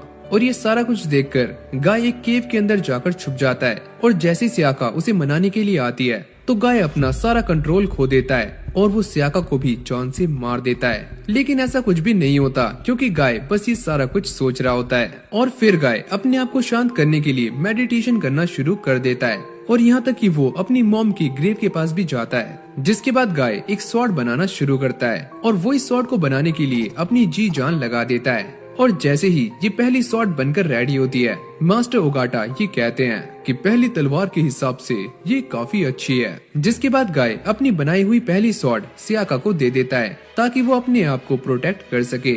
और सियाका ये देखकर काफी खुश होती है। और ऐसे ही काफी लंबा टाइम बीत जाता है और फिर हमें एक रात का सीन दिखाया जाता है जहाँ पर गाय इस घर को छोड़कर जा रहा होता है और वो इस घर को देखकर ये कहता है गुड बाय। लेकिन सियाका ये सारा कुछ नोटिस कर लेती है और वो ये समझ जाती है कि पक्का गाय कुछ करने वाला है। और फिर गाय एक जंगल के अंदर जाकर अपने शिर्यू वाले हाथ को अलग करने की काफी कोशिशें करता है। लेकिन जब वो ऐसा नहीं कर पाता तो वो एक काफी बड़ी बिल्डिंग के ऊपर से छलांग लगा देता है और सियाका ये सारा कुछ देख लेती है और उसे ऐसा लगता है कि गाय मर चुका है। और फिर हम मार्कस को देखते हैं जो कि एक लेजेंडरी डीमन वेपन को ढूंढने के लिए एक मिशन पर आता है और यहाँ के लोग उसे देखते ही उसके ऊपर अटैक्स करना शुरू कर देते हैं। लेकिन मार्कस इन सभी को निपटा देता है और तभी एक बंदा ये बताता है कि वो वेपन हमारे पास नहीं है, वो तो हमारी कैप्टन के पास है। और तभी अचानक यहाँ पर एक जोरदार धमाका होता है और मार्कस ये नोटिस करता है कि उसके सामने एक बंदा खड़ा है, लेकिन ये बंदा पॉसेस हो चुका है। और जैसे ये बंदा मार्कस के ऊपर अटैक करने के लिए आगे आता है तो मार्कस अपनी स्वॉर्ड का इस्तेमाल करके इस बंदे को पैरालाइज कर देता है और जान से मार देता है। और जब ये सारा मिशन कंप्लीट हो जाता है तो क्योका मार्कस से कहती है कि तुमने काफी अच्छा काम किया। लेकिन ये सारा कुछ करने के बाद मार्कस काफी थक जाता है तो वो क्योका से छुट्टियों की डिमांड करता है। और फिर हमें 3 बच्चों को दिखाया जाता है जो कि एक अस्पताल के अंदर होती हैं और ये तीनों ही यहाँ पर रह रहकर काफी पक चुकी हैं और यहाँ से बाहर निकलना चाहती हैं। और तभी यहाँ पर एक डॉक्टर आता है और वो रिये से ये कहता है कि चलो तुम्हारे चेकअप का टाइम हो चुका है। जिसके बाद वो इसे लेकर एक रूम के अंदर आ जाता है जहाँ पर इसके ऊपर एक एक्सपेरिमेंट होने वाला है। और ये लड़की शिन की बहन है और ये अपने भाई से दोबारा मिलना चाहती है। और फिर अगले सीन में हम क्योका को देखते हैं जो कि अब भी मार्कस के ऊपर ही रिसर्च कर रही होती है और उसे ये पता चलता है कि मार्कस के बुसोमा बनने की चांसेस अभी 0% हैं। और ये देखकर ये सारे काफी चौंक जाते हैं और फिर डॉक्टर्स ये बताते हैं कि इस बंदे के पास कोई बुसोमा नहीं है, इसके पास एक डीमन है जो कि इसकी स्वॉर्ड के अंदर रहता है, तो हमें इस बात का काफी ख्याल रखना होगा। जिसके बाद हम दोबारा से मार्कस को देखते हैं और वो एरिका के साथ होता है। लेकिन इस बार मार्कस को एरिका के ऊपर थोड़ा बहुत डाउट होना शुरू हो जाता है और ये देखकर वो यहाँ से निकलने की कोशिश करती है। लेकिन मार्कस समझ जाता है कि ये कोई और है। और फिर हम सियाका को देखते हैं जो कि 3 महीने बाद स्कूल आती है, लेकिन वो काफी शांत होती है। लेकिन शिन उसकी सारी बातें समझ जाता है और वो सभी को सारी बातें एक्सप्लेन करना शुरू कर देता है। और सियाका के फ्रेंड्स को ऐसा लगता है कि इन दोनों के बीच में कुछ चल रहा है। और तभी शिन ये कहता है कि मुझे ऐसा लगता है कि इस लड़की के अंदर काफी दुख है, लेकिन ये हमारे सामने हंसने का नाटक कर रही है।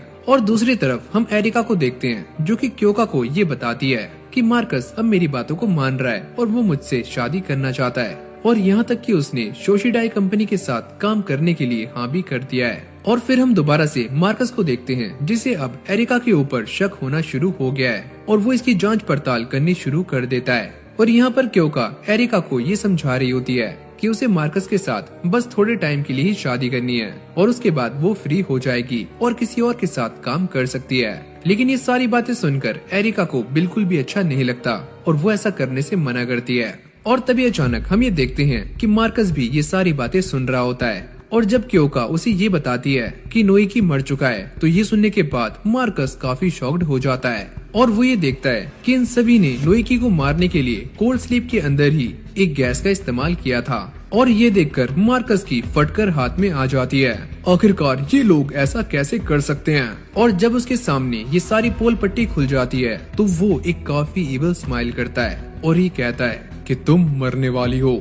जिसके बाद मार्कस एरिका के पास आ जाता है और ये कहता है कि तुमने मुझे धोखा दिया है। अरे सुनो, हमने ढूंढ लिया है कि हम तुम्हें ठीक कैसे कर सकते हैं। लेकिन मार्कस उसको पकड़ लेता है और ये कहता है कि तुम मेरे साथ ऐसा कैसे कर सकती हो, मैं जान चुका हूँ कि तुम कौन हो। और एरिका उसे शांत करने के लिए उसे एक पप्पी दे देती है। लेकिन तभी अचानक वो ये नोटिस करती है कि मार्कस ने उसके पेट में अपनी पूरी की पूरी तलवार घुसा दी होती है, जिसको देखकर एरिका उससे माफी मांगती है। लेकिन मार्कस कहता है कि तुम सारी की सारी लड़कियां एक जैसी होती हो। और ये बोलने के बाद वो एक बुसोमा बन जाता है और एरिका को काफी गंदा टॉर्चर करना शुरू कर देता है। और तभी हम ये देखते हैं कि क्योका के पास एक बंदा आता है और वो ये बताता है कि मार्कस एक बुसोमा बन चुका है और यहाँ तक कि एरिका भी मर चुकी है और मार्कस यहाँ से निकलना चाहता है। और ये सारे उसे रोकने के लिए चारों तरफ बैरियर्स लगा देते हैं। लेकिन मार्कस काफी खतरनाक होता है और वो सभी को एक एक करके मारना शुरू कर देता है। और फिर हमें कोल्ड स्लीप का एक सीन दिखाया जाता है जहाँ पर 3 बंदों को मार्कस को मारने के लिए भेजा जा रहा होता है। और इन तीनों में से एक बंदा वही होता है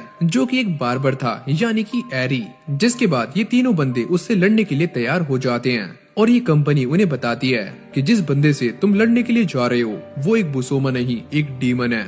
और फिर ये तीनों एक हेलीकॉप्टर के अंदर बैठकर वहाँ पर जाने के लिए निकल जाते हैं। और ये दोनों एरी से बात करने की काफी कोशिश करते हैं पर एरी शांत रहता है। और फिर हम एरी का एक फ्लैशबैक देखते हैं जहाँ पर उसने यासुका से बचने के लिए इस कंपनी को ज्वाइन किया होता है ताकि उसे इस मोटी भद्दी से शादी ना करनी पड़े। और दूसरी तरफ हम सियाका को देखते हैं जो कि जा रही होती है, लेकिन वो जाते हुए काफी सारे पेपर्स नीचे गिरा देती है। तो शिन उसकी हेल्प करने के लिए आ जाता है और ये कहता है कि चलो एक काम करते हैं, बाहर घूमने चलते हैं। और सियाका भी उसके साथ जाने के लिए मान जाती है। जिसके बाद ये दोनों घूमने के लिए बाहर आ जाते हैं और काफी सारी मस्ती करते हैं। और फिर हमें दोबारा से उन्हीं 3 लड़कियों को दिखाया जाता है जो कि इस अस्पताल से बाहर निकलने की कोशिश कर रही होती हैं। लेकिन सारे के सारे गेट्स बंद होते हैं, यानी कि वो यहाँ से बाहर नहीं जा सकती।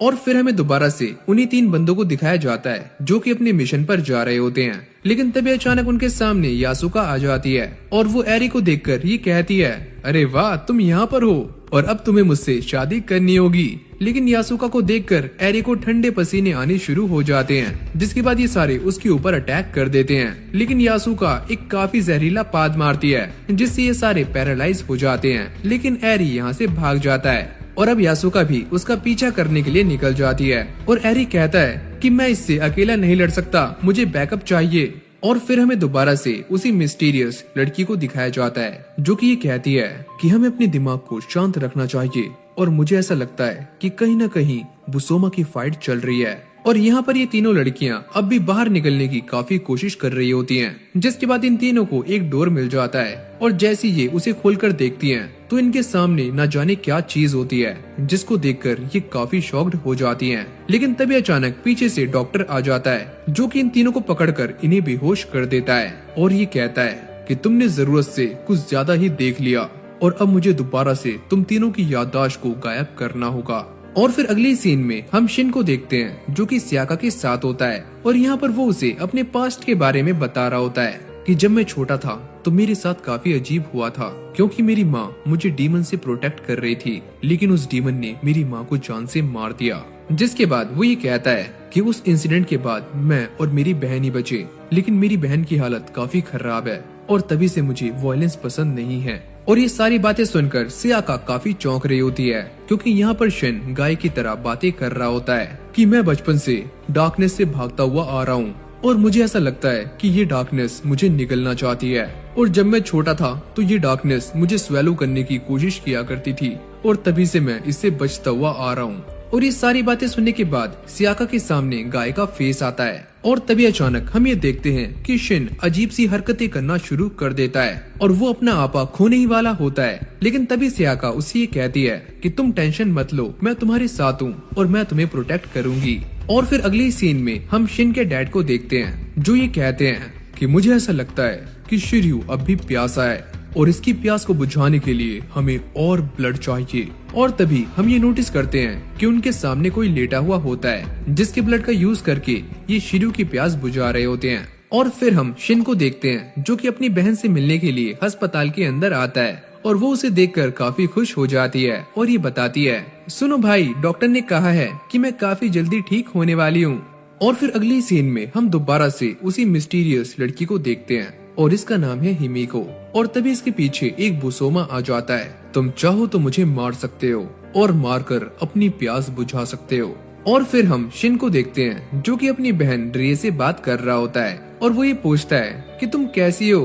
अरे बड़े भाई, मैं तो एकदम मस्त हूँ और ये सारे लोग मेरा ख्याल काफी अच्छे से रख रहे हैं। और ये सुनकर शिन को तसल्ली हो जाती है और वो यहाँ से जाने लगता है। प्लीज बड़े भाई, आप मुझसे मिलने के लिए बार बार आया करो, मैं आपका वेट करती हूँ। और फिर अगली सीन में हमें दोबारा से मार्कस को दिखाया जाता है जो कि सारी लड़कियों से ये पूछता है, क्या तुम मुझसे शादी करोगी? लेकिन उसकी शक्ल देखने के बाद सारी लड़कियां उसे मना कर देती हैं और वो सभी को मारना शुरू कर देता है। और फिर हम दोबारा से रिए को देखते हैं जो कि डॉक्टर के साथ कहीं पर घूमने के लिए जा रही होती है और वो इसके लिए काफी खुश होती है। और यहाँ पर क्योका अपने सारे बॉसेस से बात कर रही होती है कि हमें मार्कस से लड़ने के लिए किसी और को रिलीज करना होगा, लेकिन ये सारे उसे मना कर देते हैं। और ये सुनने के बाद वो काफी ज्यादा डिसअपॉइंट हो जाती है, जिसके बाद क्योका दोबारा से अपने पास्ट को याद करती है जब उसके डैड बिल्कुल नॉर्मल थे और वो दोनों एक साथ पियानो बजाया करते थे।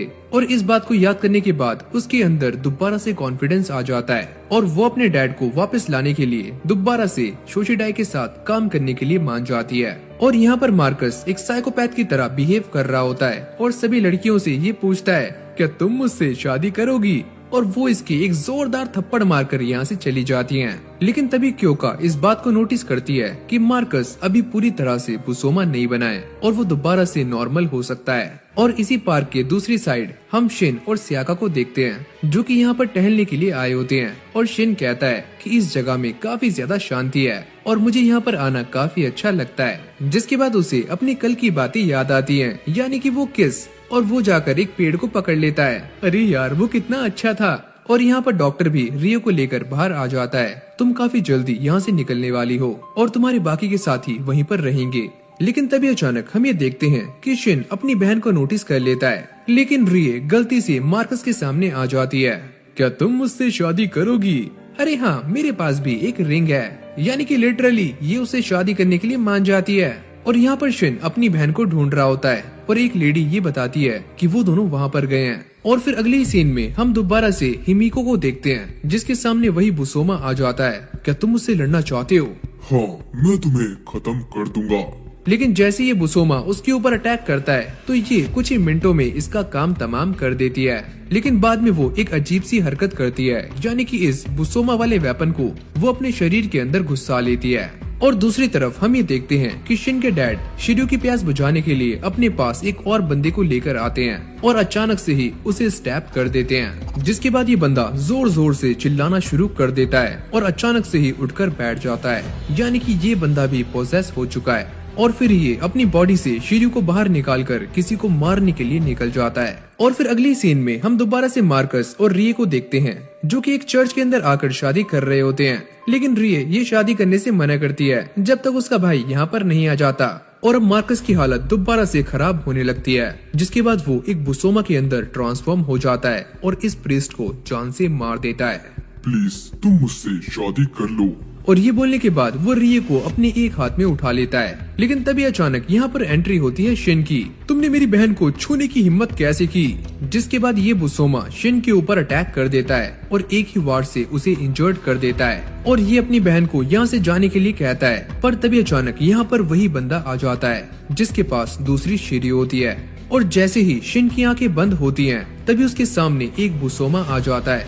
प्लीज तुम मुझे आजमा कर देखो और तुम मेरा इस्तेमाल करके अपनी बहन को बचा सकते हो। और ये सुनने के बाद शिन इस स्वॉर्ड को एक्सेप्ट कर लेता है और उसकी बॉडी से एक अजीब सा डिमोनिक ऑरा निकलना शुरू हो जाता है। और इस बार शिन काफी गुस्से में होता है और वो एक ही स्लैश करके मार्कस को हरा देता है और मार्कस दोबारा से नॉर्मल हो जाता है।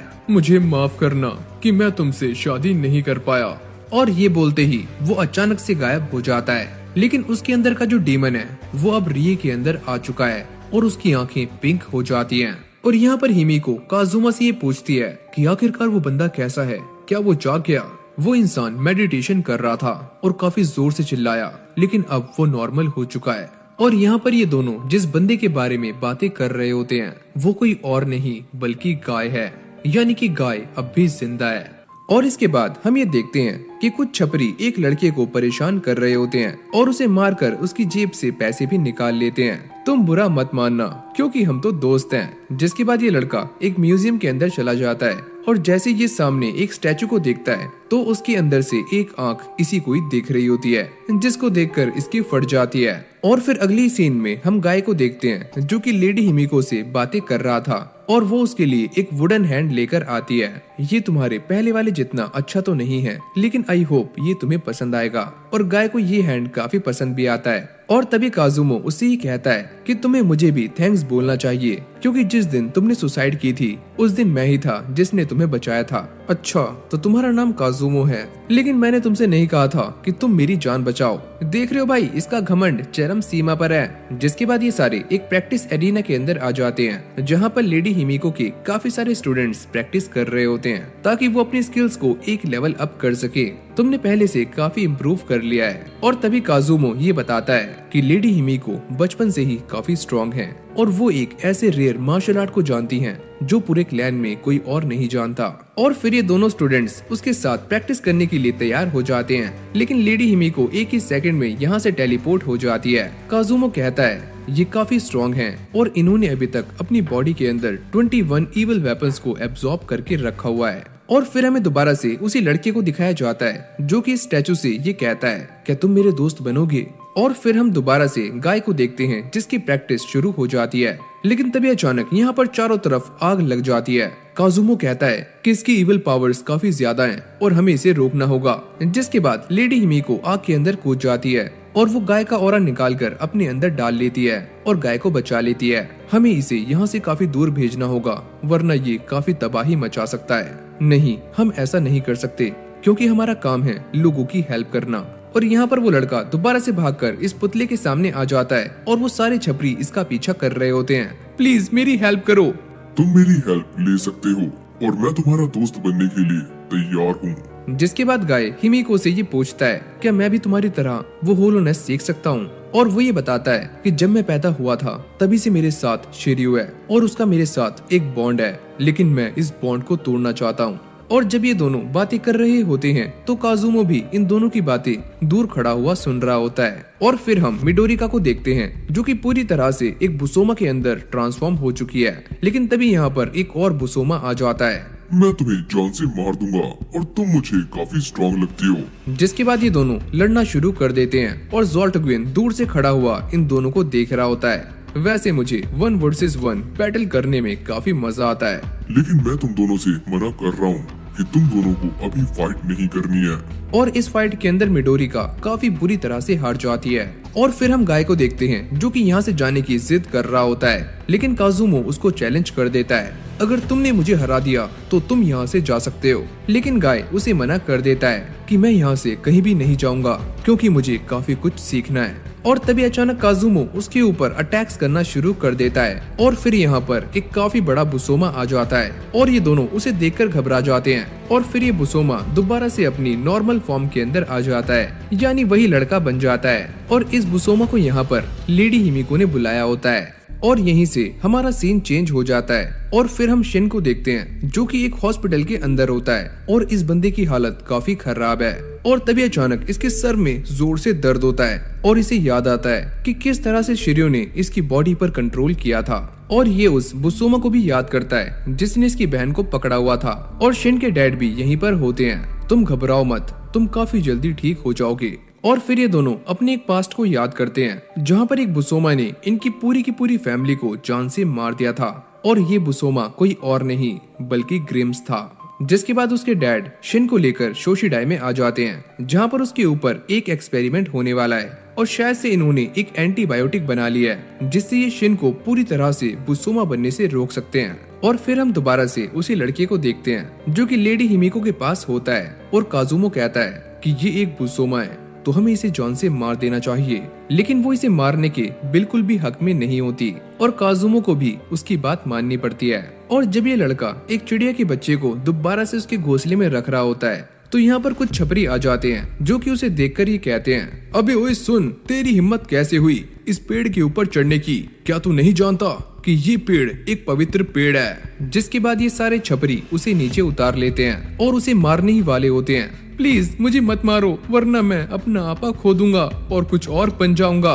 और ये सारा कुछ गाय भी देख लेता है और वो इन्हें आकर मना करता है कि तुम इसे मत मारो, वरना तुम्हारे साथ काफी बुरा हो जाएगा। और गाय की बात सुनकर ये सारे छपरी यहाँ से चले जाते हैं और यहीं से हमारा सीन चेंज हो जाता है और फिर हम सियाका को देखते हैं जिसके पास अब भी गाय की सॉर्ड होती है और वो उस मोमेंट को याद करती है कि किस तरह से गाय ने उसे ये सॉर्ड दी थी और अभी भी उसे यही लग रहा होता है कि गाय मर चुका है। ये सारी मेरी गलती है और मेरी वजह से ही गाय की लाइफ इतनी दिक्कतों में फंसी और आज वो मर गया। मुझे ही शिर्यू को उसे देना नहीं चाहिए था। और फिर हमें शिन को दिखाया जाता है जो कि अब पूरी तरह से रिकवर हो चुका है और अब उसके बुसोमा बनने के चांसेस 0% हैं। लेकिन जैसे ही शिन यहाँ से रिकवर होकर अपने घर वापस जा रहा होता है तभी अचानक उसे किसी की आवाज आती है और ये आवाज किसी और की नहीं बल्कि गाय के हाथ की होती है जो कि शिन को पोजेस कर लेता है कि तुम मुझे गाय के पास लेकर चलो। और जैसे क्योका गाय के हाथ के पास जाती है वो ये नोटिस करती है कि शिन इस हाथ को लेकर यहाँ से रफू चक्कर हो चुका है और वो गाय को ढूंढते ढूंढते उसके पास तक पहुँच जाता है और जैसे उसे गाय मिलता है ये उसका हाथ उसके सामने रख देता है। लेकिन तभी अचानक हम ये देखते हैं कि गाय इस हाथ को पानी के अंदर फेंक देता है। मैं इस हाथ को दोबारा इस्तेमाल करना नहीं चाहता। और यहाँ पर वही लड़का भी खड़ा होता है जो कि इन दोनों की सारी बातें सुन रहा होता है और यहाँ पर शिन गाय को थैंक्स बोलता है क्योंकि उस दिन गाय ने उसकी हेल्प की थी उसकी जान बचाने में। लेकिन तभी यहाँ पर एक जोरदार ब्लास्ट होता है और जैसे ये सारे वहाँ पर जाकर देखते हैं तो इनके सामने वही बंदा खड़ा होता है जिसने मिडोरिका को हराया है और ये बंदा एक साइको की तरह उन सभी के ऊपर अटैक्स करना शुरू कर देता है और यहाँ तक कि वो गाय का लकड़ी वाला हाथ भी तोड़ देता है। और ये देखकर कुमो अपने आप को दोबारा से एक बुसोमा के अंदर ट्रांसफॉर्म कर लेता है। लेकिन सामने वाले बुसोमा के पास तमंचे होते हैं और जैसे वो इन तमंचों से गाय के ऊपर अटैक करता है तो वो कुमो को भी एक ही झटके में हरा देता है। जिसके बाद यहाँ पर लेडी हिमिको के स्टूडेंट्स आ जाते हैं और वो अपने पावर्स का इस्तेमाल करके इस बुसोमा को पैरालाइज करने की कोशिश करते हैं। लेकिन ये बुसोमा काफी स्ट्रॉन्ग होता है और उन सभी को एक ही झटके में मौत की नींद सुला देता है। और ये सारा कुछ देखकर गाय अपना कंट्रोल खोना शुरू कर देता है और उसे दोबारा से शिर्यू की आवाजें आनी शुरू हो जाती हैं। मार दो इसे, जान से मार दो इसे। और तभी अचानक हम ये देखते हैं कि शिर्यू अचानक से पानी से बाहर निकल जाता है और उड़ते हुए दोबारा से गाय की बॉडी में आकर अटैच हो जाता है जिससे यहाँ पर एक काफी खतरनाक ब्लास्ट होता है। और जैसे ही ये सारा धुआं छड़ता है तो हम सामने दो लाल आंखें देखते हैं। मैं तुम्हें जान से मार दूंगा। और ये देखकर सारे लोग चौंक जाते हैं और गाय काफी जोर से चिल्लाता है कि बस बहुत हुआ और अब मैं ये सारा कुछ सहने वाला नहीं हूँ। और लो भाई, गाय दोबारा से एक बुसोमा बन जाता है। काजुमो कहता है कि मुझे इसे पहले ही मार देना चाहिए था। जिसके बाद यहाँ पर एक और जोरदार ब्लास्ट होता है और गाय उस तमंचे वाले बुसोमा को जान से मार देता है। और ये सारा कुछ देखकर काजुमो की फट रही होती है, मुझसे काफी बड़ी गलती हो गई, मुझे तो तुम्हें पहले ही मार देना चाहिए था।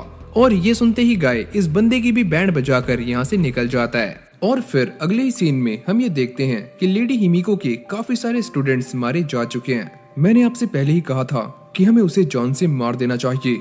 और यहाँ पर शोशिडाई ने एक ऐसी मेडिसिन बना ली है जिससे बुसोमा को दोबारा से एक नॉर्मल इंसान के अंदर बदला जा सकता है। और शिन इसका एक जीता जागता एग्जाम्पल है। लेकिन उसकी हालत थोड़ी खराब होती है और ये बंदा पागलों की तरह बिहेव कर रहा होता है। लेकिन वो अगले ही पल सियाका से मिलने के लिए चला जाता है और उसे ये बताता है कि गाय अभी जिंदा है। और ये सुनने के बाद सियाका काफी शॉक्ड हो जाती है और वो उससे गाय के बारे में जानने के लिए काफी सवाल करना शुरू कर देती है। और ये देखकर शिन कहता है कि तुम हमेशा उसके ही बारे में बात करती हो, क्या मैं तुम्हारे लिए इम्पोर्टेंट नहीं हूँ? और शिन उसके ऊपर गुस्सा करने लगता है, लेकिन बाद में वो अपने आप को कंट्रोल कर लेता है। और तभी क्योका ये नोटिस करती है कि जोल्ट ग्विन दोबारा से आ गया है और वो तबाही मचा रहा है। जिसके बाद वो ये फैसला करती है कि वो अपने डैड को वापस लाने के लिए यहाँ से वो एंटीडोट लेकर जाएगी। लेकिन उसके बॉसेस उसे ऐसा करने से मना कर देते हैं, तो वो डिसाइड करती है कि वो इसे चुराने वाली है। और दूसरी तरफ हम ये देखते हैं कि जोल्ट ग्विन के सामने एरी खड़ा होता है। आखिरकार तुम मेरे सामने क्या कर रहे हो? मुझे ऐसा लगता है कि तुम्हें मौत प्यारी है। लेकिन तभी अचानक क्योका यहाँ पर आ जाती है और वो इस एंटीबायोटिक को जोल्ट ग्विन को लगा देती है। तुमसे तो मैं बाद में निपटूंगा, पहले मैं इसे ठिकाने लगा दूं। और वो एरी की हालत काफी गंदी कर देता है, जिसके बाद ये एंटीबायोटिक काम करना शुरू कर देती है और ज़ोल्ट ग्विन नीचे गिर जाता है। और फिर हम गाय को देखते हैं जो कि सिटी के अंदर आ जाता है, लेकिन यहाँ पर आने के बाद वो सारे लोगों को पोजेस कर देता है और सारे ही लोग एक दूसरे को मारना शुरू कर देते हैं। और फिर हमें ताकुमा का एक पास्ट दिखाया जाता है जहाँ पर उसकी वाइफ की डेथ हो जाती है और वो ये फैसला करता है कि आज के बाद मैं उस किसी भी इंसान को नहीं खोऊंगा जो मेरे काफी करीब है। और यही वो रीजन था जिसके लिए ताकुमा उस माइन के अंदर गया था, यानी कि ये वो पहली वाली स्टोरी है। और फिर हमारा सीन दोबारा से प्रेजेंट में आता है और जैसे ताकुमा की आंख खुलती है वो अपने सामने क्योका को नोटिस करता है। क्या तुम सच में मेरी बेटी हो? तुम तो काफी बड़ी हो चुकी हो। और ये सुनते ही उसकी आंखों में आंसू आ जाते हैं, लेकिन शोशिडाई वाले इन दोनों को पकड़ने के लिए यहाँ पर आ जाते हैं क्योंकि उनको अब भी यही लग रहा होता है कि ये बंदा ज़ोल्ट ग्विन है और काफी खतरनाक है। और यहाँ पर क्योका अपने डैड को बचाने की काफी कोशिशें करती है, लेकिन उनमें से एक बंदा उसके डैड को गोली मार देता है। प्लीज बेटी तुम यहाँ से निकल जाओ क्योंकि मैं कभी भी ज़ोल्ट ग्विन बन सकता हूँ। लेकिन वो इसकी बातें नहीं मानती, जिसके बाद ये बंदा क्योका को भी जान से मार देता है और वो अधमरी हालत में अपने डैड को रोकने की अब भी कोशिशें कर रही होती है। प्लीज डैड आप मत जाइए। तुम्हें क्या लगा कि वो छोटी सी चीज मुझे बुसोमा बनने से रोक सकती है? ये बॉडी मेरे लिए परफेक्ट है। जिसके बाद क्योका यहीं पर मर जाती है। और फिर हम गाय को देखते हैं जिसने पूरे शहर का माहौल खराब कर दिया है और सारे लोग पोजेस हो चुके हैं। और तभी ग्रिम्स ये कहता है ये सारा कुछ वैसे ही हो रहा है जैसा कि मैंने सोचा था। अब आएगा बुसोमा राज। और कुमो गाय को रोकने की काफी कोशिशें करता है, लेकिन गाय उसे भी हरा देता है। मैं अब वो नहीं हूँ जो कि तुम समझ रहे हो। और फिर अगले सीन में हम ये देखते हैं कि कुमो सियाका और शिन से मिलता है और उन्हें ये बताता है कि कल मैं गाय से मिला था और वो अब भी जिंदा है। और तभी शिन के पास उसके डैड का कॉल आता है और वो ये बताते हैं कि तुम्हारी बहन का किडनैप हो चुका है और ये करने वाला कोई बुसोमा है। और ये सुनने के बाद शिन कुमो से कहता है कि प्लीज मुझे गाय के पास लेकर चलो, मुझे उसकी हेल्प चाहिए। जिसके बाद कुमो उन दोनों को लेकर गाय के पास आ जाता है और गाय को देखते ही सियाका उसे गले से लगा लेती है कि तुम अब भी जिंदा हो। गाय अब जिंदा नहीं है, मैं शिर्यू हूँ।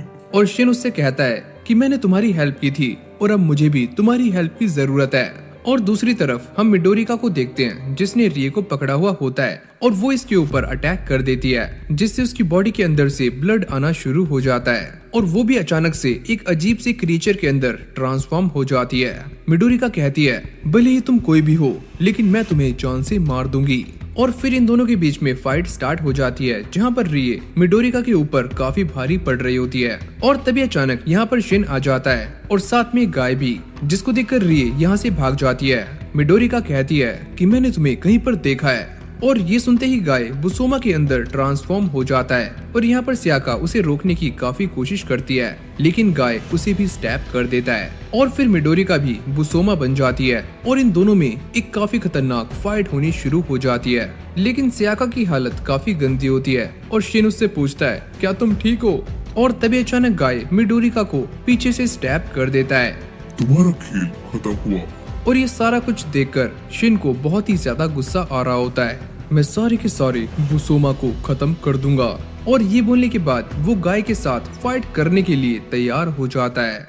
और फिर यहीं से हमारा सीन चेंज हो जाता है और हम ये देखते हैं कि सियाका की हालत काफी खराब होती है और शिन उसे अपना ब्लड चढ़ा रहा होता है। जिसके बाद मास्टर उगाटा भी यहाँ पर आ जाते हैं और शिन उन्हें सारी बातें बता देता है। और ये सारा कुछ सुनने के बाद मास्टर उगाटा को इस बात पर यकीन नहीं होता कि ये सारा कुछ गाय ने किया है और फिर वो अपने आप को कोसना शुरू कर देते हैं कि ये सारी मेरी ही गलती है, मैंने ही उसे शिर्यू दी थी।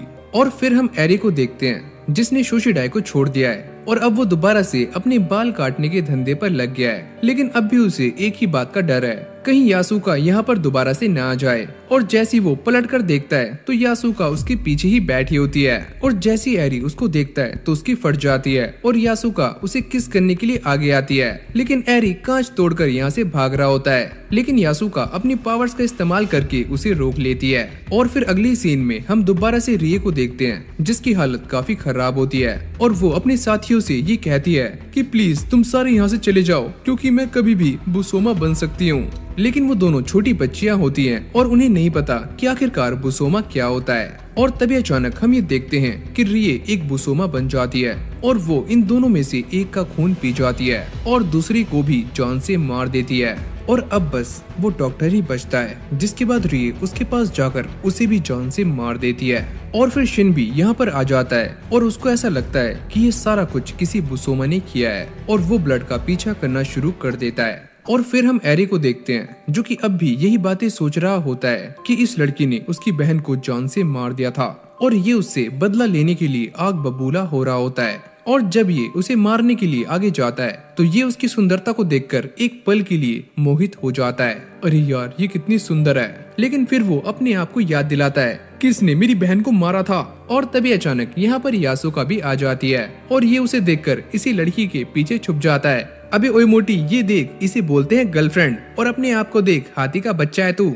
और ये सुनने के बाद यासुका उसके ऊपर अटैक करने के लिए आगे आती है, पर ये लड़की उसे एक ही बार में बेहोश कर देती है और एरी को किस करती है। और दूसरी तरफ हम रिये को देखते हैं, जिसने 2 और लोगों को मौत के घाट उतार दिया होता है। और तभी उसकी मुलाकात गाय से होती है। तुम क्या चीज हो? ना तो तुम बुसोमा हो और ना ही एक इंसान। लेकिन गाय इस लड़की को एक ही थप्पड़ मारकर नीचे गिरा देता है। और तभी यहाँ पर शिन भी आ जाता है और उसे ऐसा लगता है कि ये सारा कुछ गाय ने किया है और वो उसे लड़ने के लिए चैलेंज कर देता है। और फिर ये दोनों एक दूसरे पर अटैक करना शुरू कर देते हैं और गाय कहता है, तुम अभी काफी कमजोर हो और मुझसे लड़ने के लायक नहीं हुए हो। और फिर हम एरी को देखते हैं, जो कि अब भी उसी बुसोमा से लड़ रहा होता है। और एरी अपनी स्वॉर्ड का इस्तेमाल करके इसे फ्रीज कर देता है। लेकिन तभी ये लड़की अपनी फाइनल फॉर्म में आ जाती है। ये है मेरी फाइनल फॉर्म, क्या अब भी तुम मुझे पसंद नहीं करते? और ये देखकर एरी एक पल के लिए शांत हो जाता है और ये बंदा उसे मारना तो चाहता है, लेकिन ये सामने वाली बुसोमा काफी सुंदर होती है। और इन दोनों की आवाजें सुनकर यासुका भी यहाँ पर पहुँच जाती है। और फिर हम रिये को देखते हैं, जो कि शिन से बचकर भाग रही होती है। मैं तुमसे काफी नफरत करती हूँ, तुम मुझसे जल्दी मिलने नहीं आते थे और मेरी हालत काफी खराब हो चुकी है। और वो उससे बात करने की काफी कोशिश करता है, लेकिन रिये यहाँ से भाग जाती है। और फिर हमारा सीन दोबारा से उसी फाइट पर जाता है, जहाँ पर एरी इस बुसोमा से लड़ रहा होता है और उसके अंदर का बुसोमा भी अब धीरे धीरे करके बाहर निकलने की कोशिश कर रहा होता है। लेकिन तभी यासुका उसे सीने से लगा लेती है और उसे एक बुसोमा बनने से रोक लेती है। और फिर ये दोनों मिलकर उसके ऊपर अटैक कर देते हैं और यासुका एक पूरी की पूरी बिल्डिंग गिरा देती है। और ये देखकर एरी उसके ऊपर लट्टू हो जाता है। मुझे ऐसा लगता है कि मैं सच में तुमसे प्यार करने लगा हूँ। और फिर हम शिन को देखते हैं, जो कि काफी गुस्से में होता है और बाहर बैठी हुई उसकी बहन भी उसकी सारी बातें सुन रही होती है। मुझे माफ करना मेरे भाई, ये सारा कुछ मेरी वजह से हुआ है। और फिर हम मास्टर ओगाटा को देखते हैं, जो कि स्याका की ऐसी हालत देखकर काफी रिग्रेट फील कर रहे होते हैं और उन्हें ऐसा लगता है कि ये सारी गलती उन्हीं की है। जिसके बाद ये सारे यहाँ से चले जाते हैं और उनके जाने के बाद स्याका को भी होश आ जाता है और अब शिन उसके सामने होता है। प्लीज मुझे गाय के पास लेकर चलो। क्या तुम अब भी उसके पास जाना चाहती हो, जिसने तुम्हारी ऐसी हालत कर दी? मैंने ही उसका हाथ काटा था और मेरी वजह से ही गाय आज ऐसा बन गया है। और यहाँ पर स्याका अब भी गाय की तारीफों के पुल बांध रही होती है। और ये सारा कुछ सुनने के बाद शिन को काफी ज्यादा हर्ट होता है। जब मुझे गाय मिलेगा तो मैं उसे बता दूंगा। और दूसरी तरफ हम मास्टर ओगाटा को देखते हैं, जो कि अपने साथ एक ऐसी चीज लेकर आए होते हैं जो काफी पवित्र होती है। और फिर हम दोबारा से शिन को देखते हैं, जो कि अपने डैड से ये कहता है कि मैं सारे के सारे बुसोमा को जान से मार दूंगा। जिसके बाद वो सारे के सारे बुसोमा को जान से मारने के लिए और गाय की हेल्प करने के लिए कुमो के पास आ जाता है। मैं जानता हूँ कि तुम उसकी हेल्प करने के लिए कुछ भी कर सकते हो, तो प्लीज मेरा साथ दो। लेकिन यहाँ पर कुमो गाय को हर्ट करने से मना कर रहा होता है। मुझे ऐसा लगा था कि तुम मेरे भी दोस्त हो, लेकिन अब तुम मुझे मना कर रहे हो। और तभी एक बात हमारे सामने आती है, जब शिन के डैड अपने बॉसेस से बात कर रहे होते हैं। तुम्हारा एंटीडोट काफी खराब था, उसने सही तरीके से काम नहीं किया और हमें पता लग गया है कि इसके पीछे तुम हो। तुम सही समझे, ये सारी मेरी ही चाल थी। मैं बस कुछ टाइम के लिए उन्हें बुसोमा से इंसान बनाना चाहता था और बाद में एक ऐसा झटका कि वो दोबारा कभी इंसान बन ही ना पाए। तो लो भाई, ये सारी की सारी खिचड़ी शिन के डैड ने बनाई होती है और वो ये कहते हैं कि मैं तो बुसोमा का 1 नंबर का फैन हूँ। और यहाँ तक कि ये इंसान बुसोमा की पूजा करने तक की बात करता है। जिसके बाद ये बंदा सामने वाले बॉसेस को भी जान से मरवा देता है। और फिर हम सियाका को देखते हैं जो कि गाय की दी हुई स्वॉर्ड को लेकर उसे ढूंढने के लिए निकल जाती है। और तभी हमारे सामने गाय आ जाता है, लेकिन उसके सामने वही बुसोमा खड़ा होता है, यानी कि वो गन वाला बुसोमा। और यहाँ पर लेडी हिमिको भी अपनी पावर्स का इस्तेमाल करने के लिए एकदम तैयार हो जाती है। और फिर हमें दोबारा से उसी बंदे को दिखाया जाता है जो कि अपने आप को दोबारा से उसी गन वाले बुसोमा के अंदर ट्रांसफॉर्म कर लेता है। और ये देखकर गाय भी एक बुसोमा बन जाता है। और शिन को भी इस बात की खबर मिल जाती है कि आखिरकार ये दोनों बुसोमास कहाँ पर हैं। और फिर हम गाय को देखते हैं जो कि इस बंदे को काफी गंदे तरीके से मार रहा होता है और अपनी स्पीड से इसे चकमा दे रहा होता है। लेकिन तभी अचानक यहाँ पर लेडी हिमिको आ जाती है और वो आते ही इस तमंचे वाले बुसोमा के ऊपर अटैक करना शुरू कर देती है और एक ही झटके में उसे मौत की नींद सुला देती है और उसका कर्स्ड वेपन अपनी बॉडी के अंदर डाल लेती है। और ये देखकर गाय लेडी हिमिको के ऊपर अटैक करने के लिए जाने ही वाला होता है, लेकिन तभी अचानक यहाँ पर शिन आ जाता है और उसको रोक लेता है। प्लीज कुमो, मेरा साथ दो। और ये सुनने के बाद वो भी एक बुसोमा बन जाता है, लेकिन गाय के फेस को देखकर वो मना करता है कि ये मेरा दोस्त है और मैं ऐसा नहीं कर सकता। और शिन को ऐसा लग रहा था कि ये बंदा उसका साथ देगा, लेकिन ये बंदा मौके पर ही पलटी मार लेता है। और ये देखकर शिन अकेला ही गाय के ऊपर अटैक करने के लिए आगे जा रहा होता है, लेकिन तभी अचानक सियाका गाय के सामने आ जाती है। शिन, तुम ऐसा नहीं कर सकते, तुम काफी बुरे हो। मैंने तुम्हारी हेल्प की थी और तुम्हारी बॉडी में मेरा ब्लड है और इस इंसान ने तुम्हें हर्ट किया था, तो तुम ऐसा कैसे बोल सकती हो।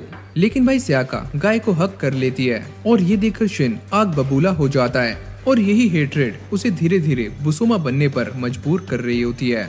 और ये सारा कुछ देखकर शिन की बहन भी इसी लड़ाई के अंदर कूद जाती है और वो अपने भाई का साथ देने के लिए खड़ी हो जाती है कि तुम मेरे भाई को मार नहीं सकते। और शिन को ऐसा लगता है कि ये एक बुसोमा है और वो अपनी तलवार इसकी छाती में घुसा देता है, लेकिन जैसे रिये दोबारा से इंसान बनती है तो ये देखकर शिन काफी रिग्रेट फील करता है, ये तो मुझसे काफी बड़ी गलती हो गई। जिसके बाद वो जोर जोर से चिल्लाना शुरू कर देता है और गाय कहता है कि अब वक्त आ चुका है हम दोनों के बीच में एक असली फाइट करने का। और तभी अचानक हम ये देखते हैं कि शिन भी एक बुसोमा के अंदर ट्रांसफॉर्म हो जाता है और ये बुसोमा काफी खतरनाक लगता है। और इसके बाद हम ये देखते हैं कि गाय और शिन के बीच में एक काफी खतरनाक फाइट होनी शुरू हो जाती है। और जब ये दोनों फाइट कर रहे होते हैं तभी अचानक सियाका भी यहाँ पर आ जाती है और वो आते ही पीछे से गाय को स्टैप कर देती है। और ये वही शॉट होती है जो कि गाय ने सियाका को दी थी, जिसके बाद गाय दोबारा से नॉर्मल हो जाता है। और जैसे ही शिन गाय के ऊपर अटैक करने के लिए आगे जा ही रहा होता है तभी अचानक यहाँ पर ज़ोल्टग्विन आ जाता है। तुम बच्चों के ऊपर हमला क्या कर रहे हो? हिम्मत है तो मेरे साथ लड़कर दिखाओ। और तभी यहाँ पर ग्रिम्स भी टपक जाता है। मैंने तुमसे मना किया था कि तुम्हें अभी फाइट नहीं करनी है, थोड़ा इंतजार करो, तुम्हें मौका बराबर मिलेगा। और फिर अगले सीन में हम उसी बूढ़े अंकल को देखते हैं जो कि ज़ोल्टग्विन से मिलने के लिए आता है और ज़ोल्टग्विन अपने आप को शीशे में निहार रहा होता है। मुझे ऐसा लगता है कि भगवान ऐसे ही दिखते हैं, क्या तुम भी भगवानों की पूजा करते हो? अरे नहीं, मैं तो खुद ही भगवान हूँ। जिसके बाद यहाँ पर मास्टर ओगाटा आ जाते हैं और वो आते ही ज़ोल्टग्विन का एक हाथ काट देते हैं और फिर वो अपने दूसरे हाथ से मास्टर ओगाटा के साथ लड़ने का ट्राई करता है, लेकिन मास्टर ओगाटा के पास एक डिवाइन वेपन होता है जो कि उसके सारे के सारे अटैक्स को आराम से रोक रहा होता है। और जैसे ही मास्टर ओगाटा उसके ऊपर अटैक करते हैं तो ज़ोल्टग्विन इस डिवाइन वेपन की पावर्स को अपनी बॉडी के अंदर एब्जॉर्ब करना शुरू कर देता है और उसकी बॉडी का कलर भी पहले से चेंज हो जाता है। लेकिन एक बात तो तय है कि इस अटैक से ज़ोल्टग्विन को काफी ज्यादा नुकसान हुआ है। जिसके बाद हम शिन के डैड को देखते हैं जो इस बात को लेकर काफी ज्यादा खुश होते हैं कि मेरा बेटा फाइनली एक बुसोमा बनने वाला है। जिसके बाद वो अपने काफी सारे साथियों को शिन को मारने के लिए भेज देते हैं, लेकिन शिन काफी स्ट्रॉन्ग होता है और वो अकेला ही इन सभी को निपटा देता है। और यहाँ पर उसके डैड ग्रिम्स से मिलने की काफी ज्यादा इच्छा जाहिर कर रहे होते हैं। अगर वो उस दिन मेरे सामने होता तो मैं पक्का उसके पैर छू लेता। यानी कि ये बंदा एक नंबर का घटिया इंसान है। ये सारा का सारा रायता इसी बंदे ने फैलाया है। जिसके बाद ये अपने बेटे से मिलने के लिए चला जाता है और शिन को देखकर कहता है, अरे वाह मेरे बेटे, फाइनली तुम एक बुसोमा बन चुके हो, इधर आओ मेरे गले लग जाओ। और ये सुनने के बाद शिन अपने आप को दोबारा से एक बुसोमा के अंदर ट्रांसफॉर्म कर लेता है और वो अपनी तलवार इस बंदे के पेट में घुसा देता है। ले भाई, आ गया स्वाद। और फिर अगले सीन में हम शिन की बहन को देखते हैं जो कि अब भी ठीक होती है और उस वार से वो बस घायल हुई थी, लेकिन कुमो ने उसकी हेल्प कर दी।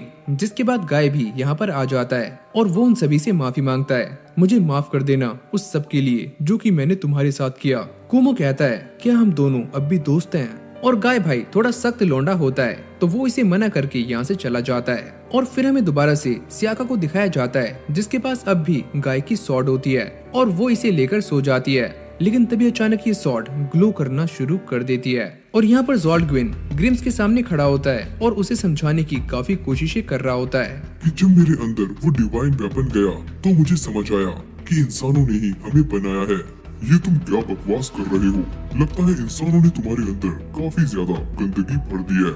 और ये बोलने के बाद ग्रिम्स उसे जान से मार देता है। मैंने सोचा था कि तुम काफी स्ट्रॉन्ग होंगे, लेकिन तुम तो एक कीड़े निकले। और तभी अचानक ज़ॉल्डग्विन की बॉडी यहाँ से गायब हो जाती है और फिर हम गाय को देखते हैं जो कि लेडी हिमिको से मिलने के लिए उनके पास जाता है और उन्हें ही कहता है कि मैंने आज तक काफी ज्यादा डिस्ट्रक्शन कर दिया है, तो प्लीज मुझे मारकर अपनी बॉडी के अंदर एब्जॉर्ब कर लो। लेकिन वो ऐसा करने से मना करती है और ये सारी बातें सियाका भी सुन लेती है और वो आते ही गाय को हक कर लेती है। फाइनली तुम यहाँ पर आ गए। जिसके बाद गाय उससे ये कहता है कि ये सारा कुछ तुम्हारी वजह से हुआ है, तुम अकेली हो जिसने हमेशा मेरी रक्षा की है। जिसके बाद ये दोनों अपने फ्यूचर के बारे में बातें करना शुरू कर देते हैं और ये बातें करते हुए सियाका की आंखों में आंसू आ जाते हैं और गाय अपने हाथों से उसके आंसू साफ करता है। और जब ये दोनों बातें कर रहे होते हैं तभी अचानक यहाँ पर शिन की एंट्री हो जाती है और वो आते ही अपनी स्वॉर्ड को गाय के पेट में घुसा देता है। जिसके बाद वो सियाका को भी बेहोश कर देता है और जब गाय की आंख खुलती है तो उसके सामने लेडी हिमिको बैठी होती है